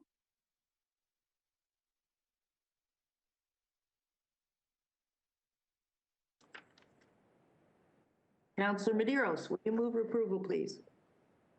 Yes, Madam Chair. Thank you. Any objections? I'll catch you next time, Ron. I think the weather is making all of us click in and out here. It's okay, like it's so delayed. 5 point, you may have dozed off, who knows. 5.3 is approved. And we go to 5.4, overview of regional and local planning rules and processes. Also diverted from the April 29th committee meeting.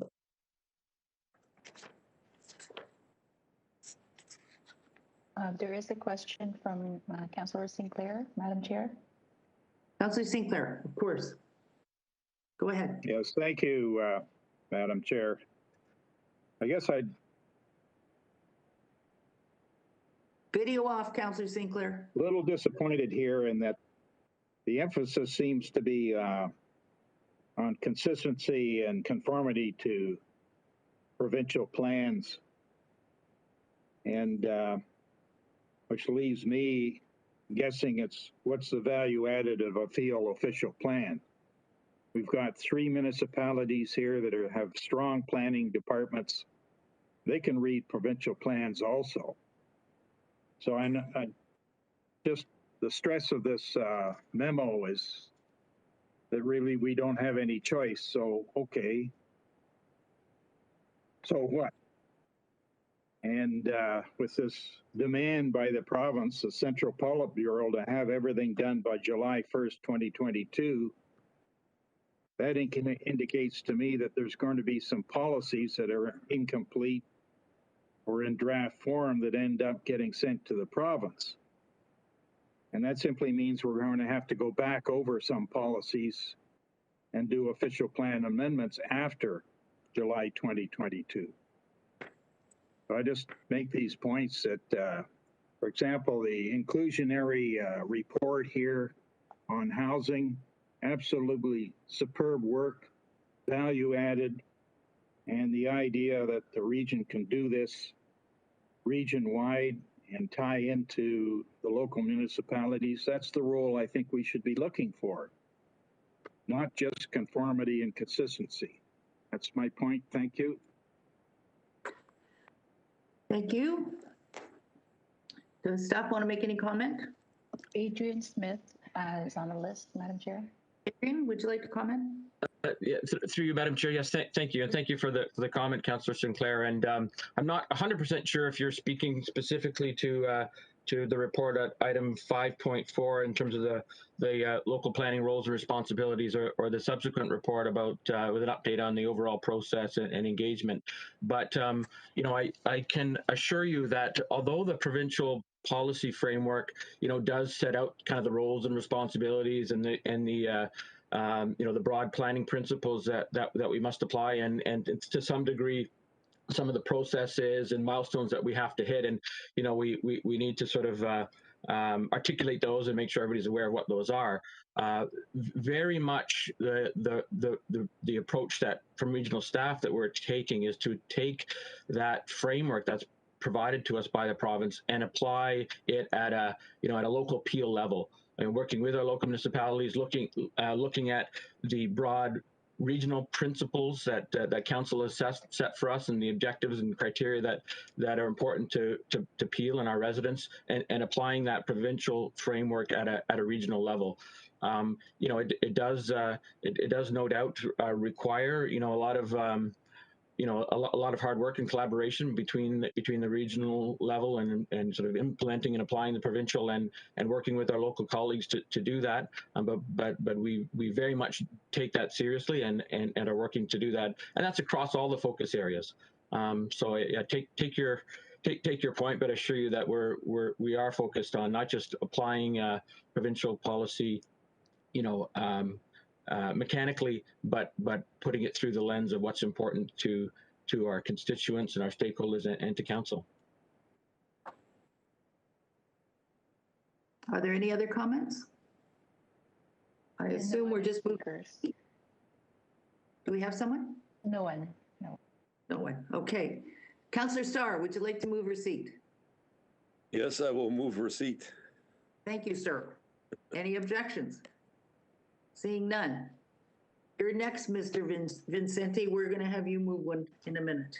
Can we go to 5.5? Are there any comments on 5.5? Seeing none, I would like to go to page 28. Sorry, Madam Chair. Oh, sorry. Mayor Thompson has raised his hand. Okay, Mayor Thompson? Councillor Parrish, you can go ahead. Go ahead, and I'll finish up. Okay, I would like to go to 5.5, page 28, 29, 30, and so forth. I remember asking for these at the last meeting that showed the breakdown of the housing types per municipality. And I am slightly overwhelmed by the Mississauga one showing 84% new growth unit types as high-rise. There's a report at 16.7 that we forwarded from Mississauga that shows you what we're calling gentle infill.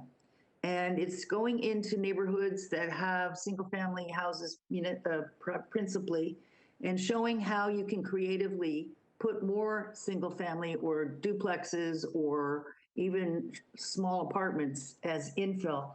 So I hope these unit growth types are not written in stone, because it sure looks like we're going to be hit hard with high rises, and I don't think that's the intent of this Mississauga Council. And I'm just hoping that that's not the projection. And I'd like our staff here to have a good look at 6.17 that came through from Mississauga, and maybe reassess some of this as with a more creative look at it. 84% high rise is unbelievable, and I just don't feel that Mississauga Council will want that to be where all the high rise goes in. Adrian, you're smiling at me, but I'd like us to relook at this very much, and in light of some of the other things that are coming out of Mississauga right now.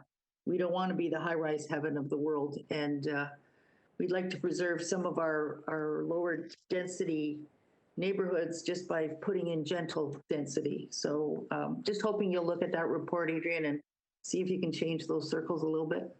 Yeah, and thanks for the comment. I'm smiling because there's such great comments and questions coming through this committee that are engaging us. So it's good. And I looking at it after your remarks, I look at the little image there beside the apartments, and it's an image of a high rise. And the idea is that yes, a lot of those apartment units would be delivered through high rise, but certainly not all of them. And some of the types of forms that you mentioned sort of would fit in that as apartments, secondary suites and garden suites, and some of these other types of even some duplexes and that might qualify sort of in that category. And we have taken note of the report that was done by City of Mississauga staff, looking more carefully at sort of the opportunities for that infill type of housing, and are making sure that the work that we're doing accounts for that kind of thing. And as is noted in the report, it's also something that we're watching more generally as we see the numbers, particularly in the last couple of years, in some of those forms of development really tick up. And we actually have a report planned for our next committee meeting on with a further update on the land needs assessment, and some of these issues will be covered in that. As was mentioned earlier, we won't get to the end of this in terms of completing the work until September, but it is important work and complicated. So we've got an update planned for next week, and we'll touch some more on that not next week, next meeting. Yes, thank you, Adrian. One further question: the type of housing, as long as we meet our designated numbers by municipality, there should be some autonomy there. The City of Mississauga could decide to do a different balance as long as we meet the numbers that are being assigned to us. Is that correct? Absolutely. I mean, and it gets to the whole issue of, forecasting and land needs assessment and all of that. And by necessity, we need to get into a fair amount of detail, to do our good planning and our analysis and forecasting, but we're always monitoring as we go along. And only elements of that get built into the actual policy framework, and there's lots of autonomy and flexibility for that to be implemented on the ground, and for us and we continually kind of watch this and adjust it and monitor it as we go along, and account for it in the whole series of ways, not the least of which our infrastructure planning and our investments. So absolutely, there's autonomy to work within that. And I'm hoping Caledon will take a look at that report as well, because you seem to have in these charts a lot of single family houses, and it's eating up a lot of land, and you might want to have a good look at that report as well. Mayor Thompson, did you have a question? Yes, I got a couple. The first one, and I'm working through the report here, Adrian. Can you tell me what the statutory consultation is going to look like this fall? We've had a lot of, we've been well underway, and I know some are saying a delay, but I don't think it's necessary. But I think what does the statutory consultation look like? So in terms of, just to distinguish between the statutory and non-statutory, a lot of the consultation that we've been doing so far is sort of that informal in terms of the Planning Act requirement for consultation, and what you're asking about is the actual statutory Planning Act required engagement, which we're planning for this fall. So and there's a little bit of uncertainty about what exactly that looks like, depending on the permissions and the ability that we have in terms of the pandemic and the response and where we're at in our ability for in-person contact. But absolutely, we will be planning a whole broad range of engagement. So first of all, notification around the engagement through social media, through newspapers, through signage, this kind of thing. We expect to have open houses where there would be open sessions for folks to be able to attend and hear about various focus areas and provide input and ask questions and engage. Breakout rooms. We anticipate surveys. We anticipate having that material virtually available, not just during the open house session, but recordings of those open houses made, the materials available online, comment forms available for people to participate in, so that if people can't make it or they have access problems or internet problems, that they can have that. They can also, phone in or write in and get copies of material sent to them. And then there would be a statutory public meeting. Again, in addition to those open houses, an actual formal meeting with council, where similar to these kinds of meetings, there would be opportunities for folks to observe and watch and follow along, to register as delegates and participate and make submissions. That's what it looks like. No, thank you, Adrian, and I really appreciate that. Secondly, the one that I noticed is we're talking a lot about residential, but on the other hand, too, is we need to get a better handle on what we mean by numbers on employment and what that looks like, especially for where we're going here in Caledon. For us to build the tax base, we need to, and I think this is where both Caledon and the region are both struggling, is we're trying to get an understanding of what that means on land taking for employment areas. So I think that is one thing that I just feel that, and I'm not pointing the finger at Peel. It's a challenge that somehow we've got to get a better handle, and I think our community. And I think through public consultation, you're going to find this is going to be a real struggle until we can somehow get a firm grip on what that looks like. And following up with also, I'll add to this as well, where Councillor Parrish is I know, you look at a lot of single family homes, and I think that's what starts. Mississauga and Brampton have both been there, but I'm finding even when they're talking about single family homes, but when applications come to public meetings, it doesn't seem to be many similar. They seem to be cramming a heck of a lot more than what a single family home is. But here's the challenge we're getting caught up in: parking, right? So it's hard enough to try to get transit. We don't have a regional transit system, and I think that's something we got to look at too. Is we're getting the MTSAs under wraps, we're getting the GO rail, and we're getting the LRT, but we need to figure out how we make a transit system that works everywhere. And to do that, because we're never going to solve the parking issue. It's just going to be a constant problem that every councillor is going to have, and it's just, how do we resolve that?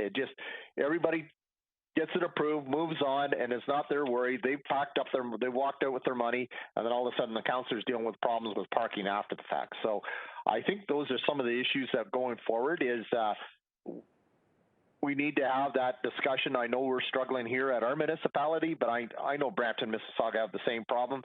But regionally, I think this is something where we need to have a comprehensive situation on okay, if we're going to intensify, and you can hear where Councillor Parrish is saying, well, you're asking me for high rise.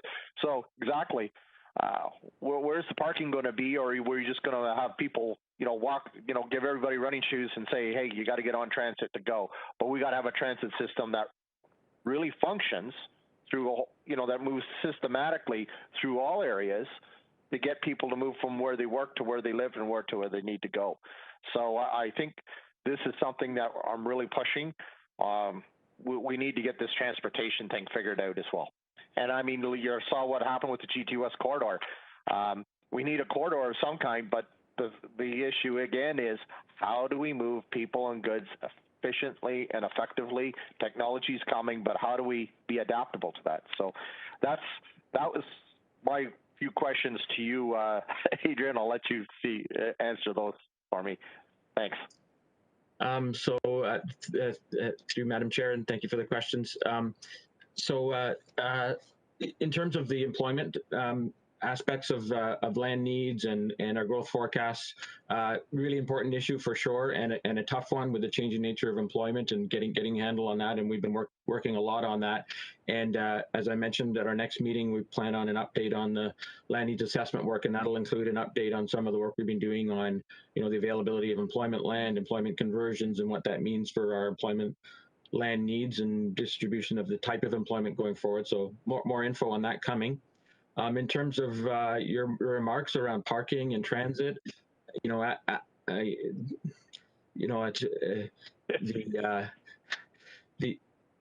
challenges that municipalities face in terms of the investment in transit and aligning that with the good land use planning that we're trying to do, including the densities and the intensification that the province's policies sort of push us towards in greenfield areas, and the challenges of getting investment in transit infrastructure in the communities that we already have and are already intensifying, along with the need for investment in these new communities that are coming is a difficult one, one that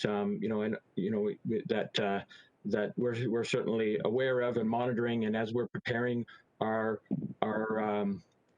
policies through this municipal comprehensive review, it's something that we're turning our mind to, and hoping to provide some guidance and framework and input to decision making going forward. But it's a tough one for sure, and it's to a large degree all about the dollars and cents, right?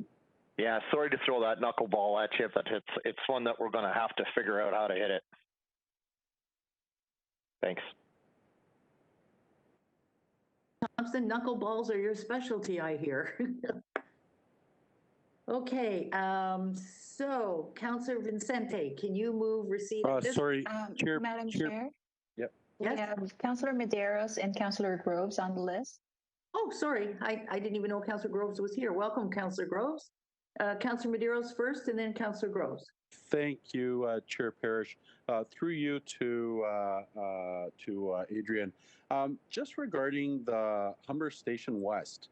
So, in the report, I think around page 12, and I highlighted it just regarding some of the challenges for, I guess, employment use, specifically around manufacturing logistics. Is staff going to be looking at that, focused on see what other uses, such as community use or something? Is that something that staff are going to be looking at closely? Because it just seems like as a challenge for wide-scale employment use. Yes. So through you, Madam Chair. Yeah. So what the submission from the landowners group spoke to was the fact that we've identified that area as an potential employment area in our draft work so far, and they point to some of the challenges that they've identified and they see because of the natural heritage system kind of framework on the landscape there, and the challenges that would put in developing employment uses, especially since these days we're often dealing with very large building footprints, very large development footprints, and the flexibility around putting that on the landscape when you've got a really tight environmental natural heritage system to deal with. And so they pointed that out. We've already sort of identified that, not just in this area, but across the areas that we have for employment. And as you know, we're also doing a comprehensive watershed planning work around the settlement boundary expansion area.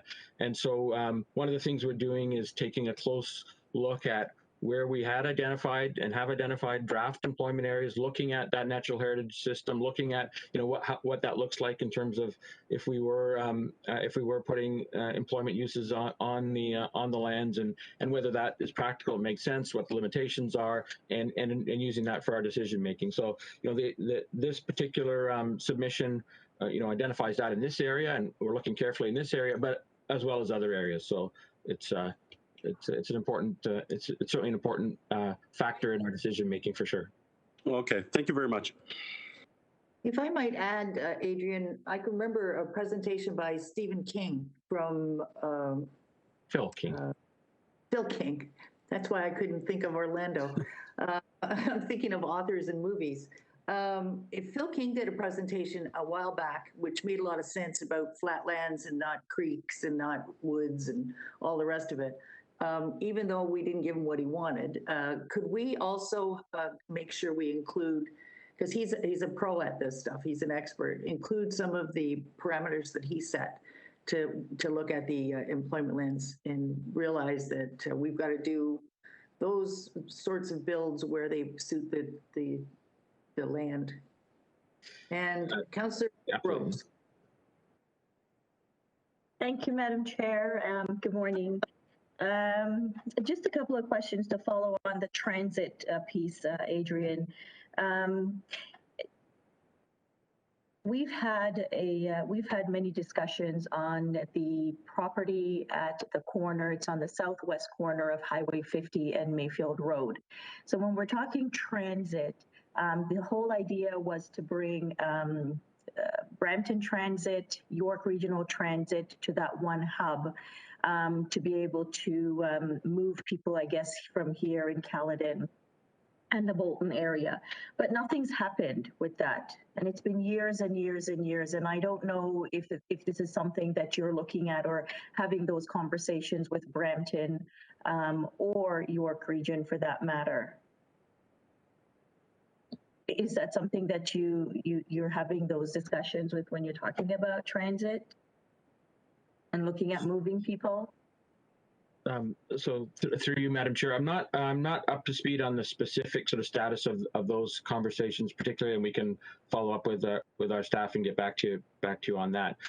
I would say that those kinds of initiatives are certainly things that factor into the planning for growth in Caledon and North Brampton and what have you. But I would say those kinds of things are really kind of immediate short-term opportunities to provide sort of a basic level of transit service to the area. I think with the type of growth that we are looking at and in terms of the north part of the region over the coming decades, and you're basically looking at urbanizing that area across the southern part of Caledon, north part of Brampton, that a more fulsome transportation network is going to be required, right? It's not just sort of points of service and servicing areas that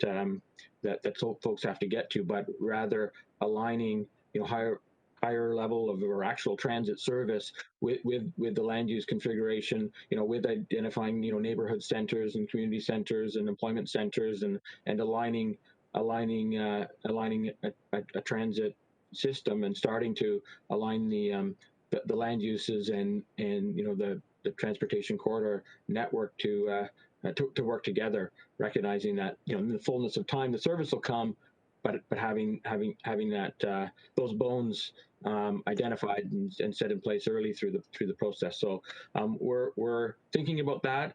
Not that we can solve all of that in 6 months, but to set a framework to have that kind of planning happen as a priority going forward is something that's on our minds. That's great, thank you, because I think that's really important, especially when we're looking at the numbers that we are for Caledon over the next 2 or 3 decades, moving people, and we've got our whole climate change action plan, both at the regional level and at the local level. I think that is definitely something we need to consider. Is there any possibility or any discussion or thought given to a regional transit system for Peel Region, like they have in York Region? And that's not something that's been placed on our work program. Okay, all right, thank you. With regards to the inclusionary zoning, and I'm sorry, Madam Chair, but I missed a little bit of that presentation, but seniors' homes are census, the 2016 census, and I imagine that the new census is going to prove even more so that we have more seniors than we have young people. And so many of the developers, they don't want to build seniors housing. I mean, seniors, yes, we have these retirement homes, but they're very expensive. I mean, seniors are looking at $5,000 a month, which is really not affordable in some of these retirement homes. And, you know, and they do want a backyard and all that. So through this process, how do we ensure, and I don't know that we can make the developers do this, but is there a mechanism when we have these developers coming forward with their secondary plans, and that is there a mechanism in place to not force them to make them, I don't know what the word is, include some of these bungalow style housing for seniors within their plan?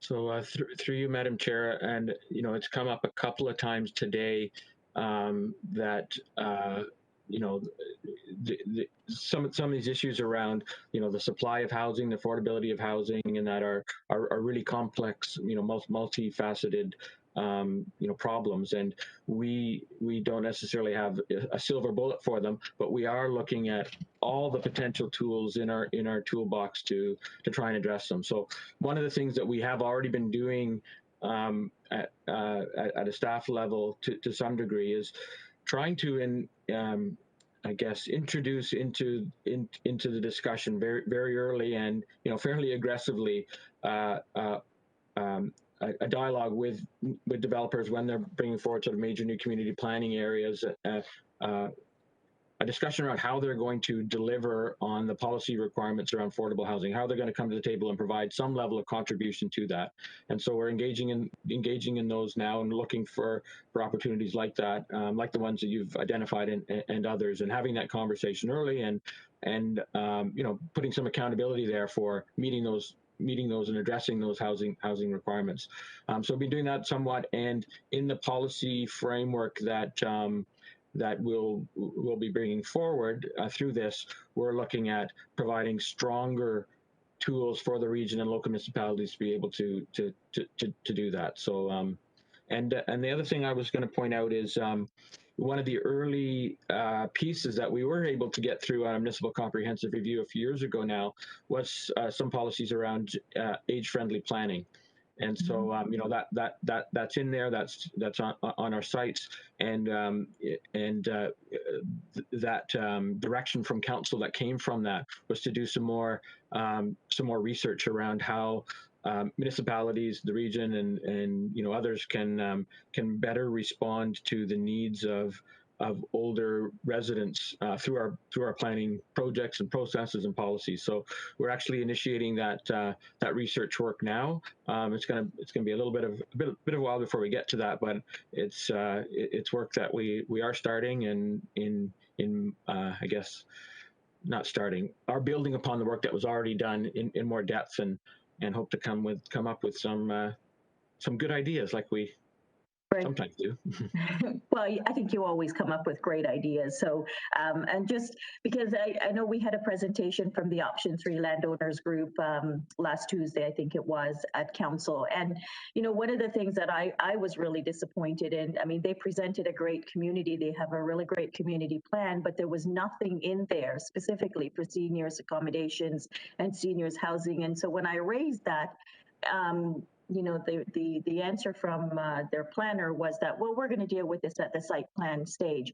Well, I would rather that it's dealt with prior to site plan stage, because when you get to that site plan stage, I think sometimes it's a little too late. And you know what? And by then, the horse is really out the gate. And so that's where I am hoping, Adrian, is that we can do this prior to that, because you know, we've got 5 other options that will be coming forward in the Brez area, and I would like to see a nice mix of housing in those communities. So yeah, so thank you for that, and maybe you can just reach out to the province and get the province to introduce some policies that will make these developers address the issue of affordable housing and affordable seniors housing as well.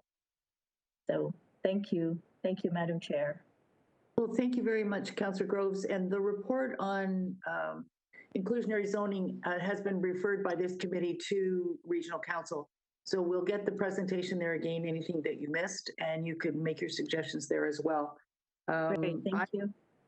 Some of our developers down in Mississauga area, that they always say, well, we're going to make it look better when it goes for site plan approval. And I always say to them, it always makes councillors much more likely to approve your zoning requests if something that you bring forward is pretty complete and looks pretty cool. So you're making the same point, and I agree with you. CIO Baker had her hand up, I noticed. Do you still want to speak, Janice? Yes, thank you, Chair Parrish, and through you. I just wanted to touch on the questions that have been raised around the whole issue of transit. And just a couple of comments that I did want to make. So through to Councillor Groves on the question of servicing into the Highway 50 Bolton area. I mean, right now under our model currently, there is certainly transit planning at the regional level, and Adrian has spoken to that quite well. However, transit operations, which would really be around the issue of providing service, is, as you know, currently a local responsibility. So, the responsibility to look at convening discussions with either Brampton Transit or YRT and negotiating specific services is not something that the region would undertake. Right now, that would be something that the town of Caledon would under our current model be the ones to facilitate those discussions and make those arrangements if there was the ability to negotiate that. I mean, the whole issue of a regional transit system is something that it's a mixed level of service across the GTA. As you know, Durham and York have both regionalized, but they had a quite slightly different environment within which to do that, because they had multiple small services who were struggling to deliver, and so regionalizing had both service benefits and also cost saving and economic benefits. And in fact, I know in respect of YRT, they actually outsource a significant amount of their service delivery to a private sector operator. We have two very large transit systems. My Way is the third largest transit system in Ontario, only to GO Transit and TTC, and Brampton is not far behind, notwithstanding the challenges that both of the systems have had as a consequence of COVID and the significant impact and drop in ridership and revenue. There would be, in my view, although the detailed work would have to be done, there would be, in my view, little opportunity for economies of scale because those systems are already so large. And quite frankly, that would, you're looking at regionalizing in terms of providing service to a growing area, which from a planning and service delivery perspective is the right time to do it. But the startup costs to that would be material, because in early days you have very low ridership and very high cost service. And the province of Ontario, about 20 odd years ago, gave up providing any kind of operational subsidies to transit. In fact, they only got reinstated over the last year as a consequence of the COVID revenue losses. So there is no provincial support right now for transit operations in Ontario. There is limited support for transit capital. most often municipalities are looking to federal or provincial gas taxes for that. So it is, as Adrian quite accurately spoke, it is not a piece of work that's currently on our radar. And it would be not just a material amount of work to assess that, but I can tell you the labor relations issues of trying to move an agenda like that forward. So I just thought it would be important to speak to where we are. And I would also suggest that, Brampton and Mississauga would have some pretty strong opinions about any attempts to regionalize their services. So I think in context, that's not an agenda that I would recommend the region pursue at this point in time. But recognizing that it does leave Caledon with a significant dilemma around how to start down that journey of providing transit service in an area that's growing and intensifying, and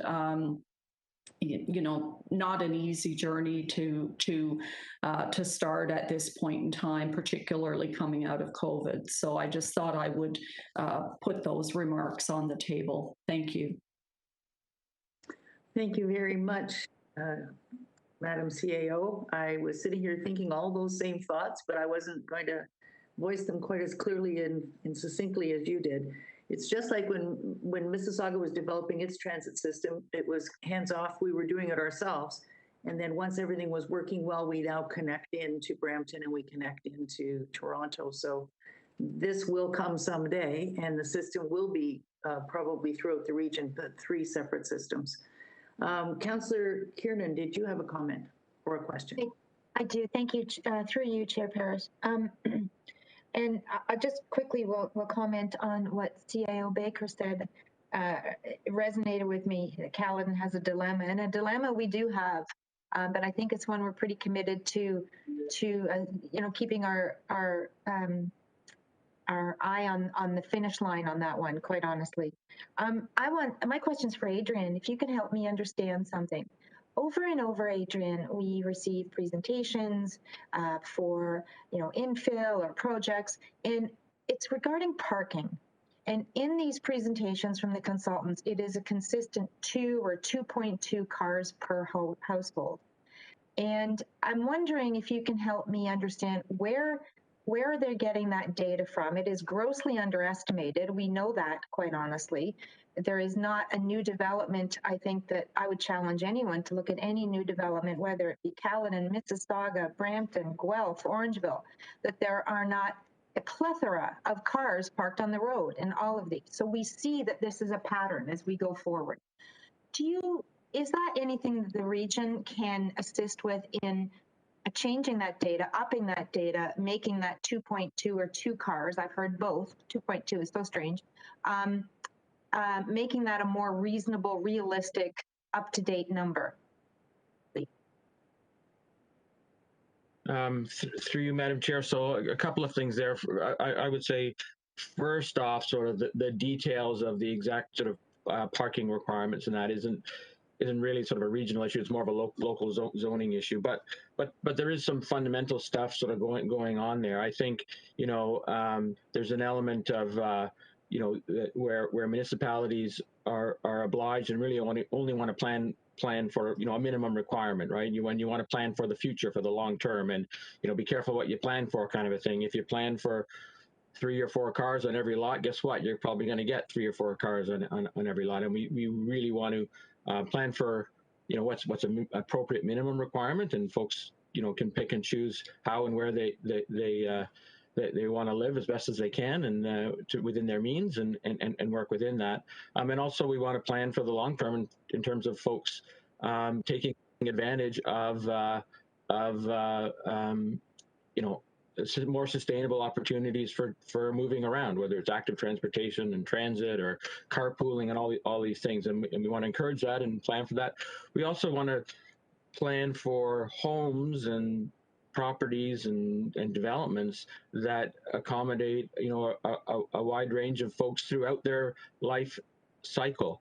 And I would suggest that, many of the new communities in Caledon, which have been developed in more recent decades, are at a stage in their evolution as neighborhoods where you've got a lot of, perhaps younger families that moved in, and they've got the teenagers now. And, in the coming decades, that'll change a little bit, and you'll have a more diverse age groups within a community, and perhaps, a more even distribution in terms of needs for vehicles. And hopefully Caledon will get that transit, and there'll be more folks who can take that bus to work or bus to school and all that. And you want to have a plan for that long term. So that's a roundabout way of saying it's a complex issue, and it's probably not one that's entirely solvable, but something to manage. But the details of the actual zoning of what you're going to require as a minimum for each lot is more of a local matter.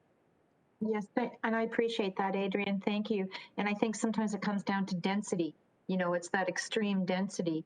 I would, mention that I can think of a couple of communities in Caledon that do have that mixture of bungalofts, whether it be, 1,400 square foot and a 2,400 square feet. And it really does combine seniors and families, and exactly that, that ideal of what we're seeing. Not able to have access to transit, and because they weren't built to such a massive density, there is room. No one's parking on the roads. There is a real community where the children can actually play on the street and be safe. So that's the dream, I guess, right? Thank you very much. Thank you. Seeing no more questions, there's Mayor Thompson. I would ask Councillor Vicente to please move receipt. Councillor Parrish? Oh, yes. Okay, he's withdrawn. I thought Mayor Thompson had his hands up earlier. So moved. Alan, if you want to make a comment, go ahead. Just to clarify, we have a good MOU with Brampton Transit that's working with Mayfield West and Tullamore. We're 5 years away from Brampton being able to help us with the Bolton issue, just because the development to the south of Brampton isn't there yet to make it sustainable. So we have a private enterprise there. But again, CEO Baker, our biggest challenge is COVID has just literally killed us dead. And I think, I hear, and Bolton's our highest dense population area, so I feel for where Councillor Groves is coming from. But yeah, the only way we can do is partner on partners like Brampton. But again, is being able to connect with Mississauga, because we have a lot of students that attend, Hazel McCallion and different things like that. And University of Toronto, and trying to live from home. So those are things that we're always at the dilemma of trying to figure out how to go forward on. But thank you. But when it comes to the LRTs and different things, we're going to have to look at it as how do we move it in a transit regional forum. Who runs, manages, I totally get it. But I have to think what we're going to have to look at a lot of things through a regional lens, no matter what we try to do. And I think that's where I think my council's trying to speak on. But thank you so much. You're welcome. Councillor Vicente, will you move receipt, please? Yes, Madam Chair. Thank you. No objections? We're going to move into the communications items. There's one I would like to draw your attention to, and then we'll try to move them as a group. And that is the letter from Steve Clark, which kind of addresses all the questions we're getting from all these people that are wanting us to delay the MCR process. If you look at his paragraph 4, he says there's no deadline extensions for any municipalities. And if you look at paragraph 5, the Places to Grow Act 2005 provides significant powers for the Minister of Municipal Affairs and Housing to intervene in municipal official plans in the event of nonconformity with the Place to Grow policies. So it's well and good for the 2 municipalities that have moved a motion to say they want an extension. But I think if you actually do a serious protest and say we're not going to meet that deadline, I think he will come in here and plan it for us. So I think we are well on our way to doing what we're supposed to be doing. The staff's doing a great job, and we've got lots of room for change still. But I think it's better to cooperate than to have something imposed upon us.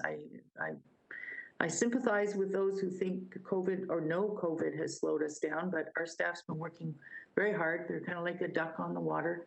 They look smooth, but the feet are going like mad in the water. So I think things are getting done.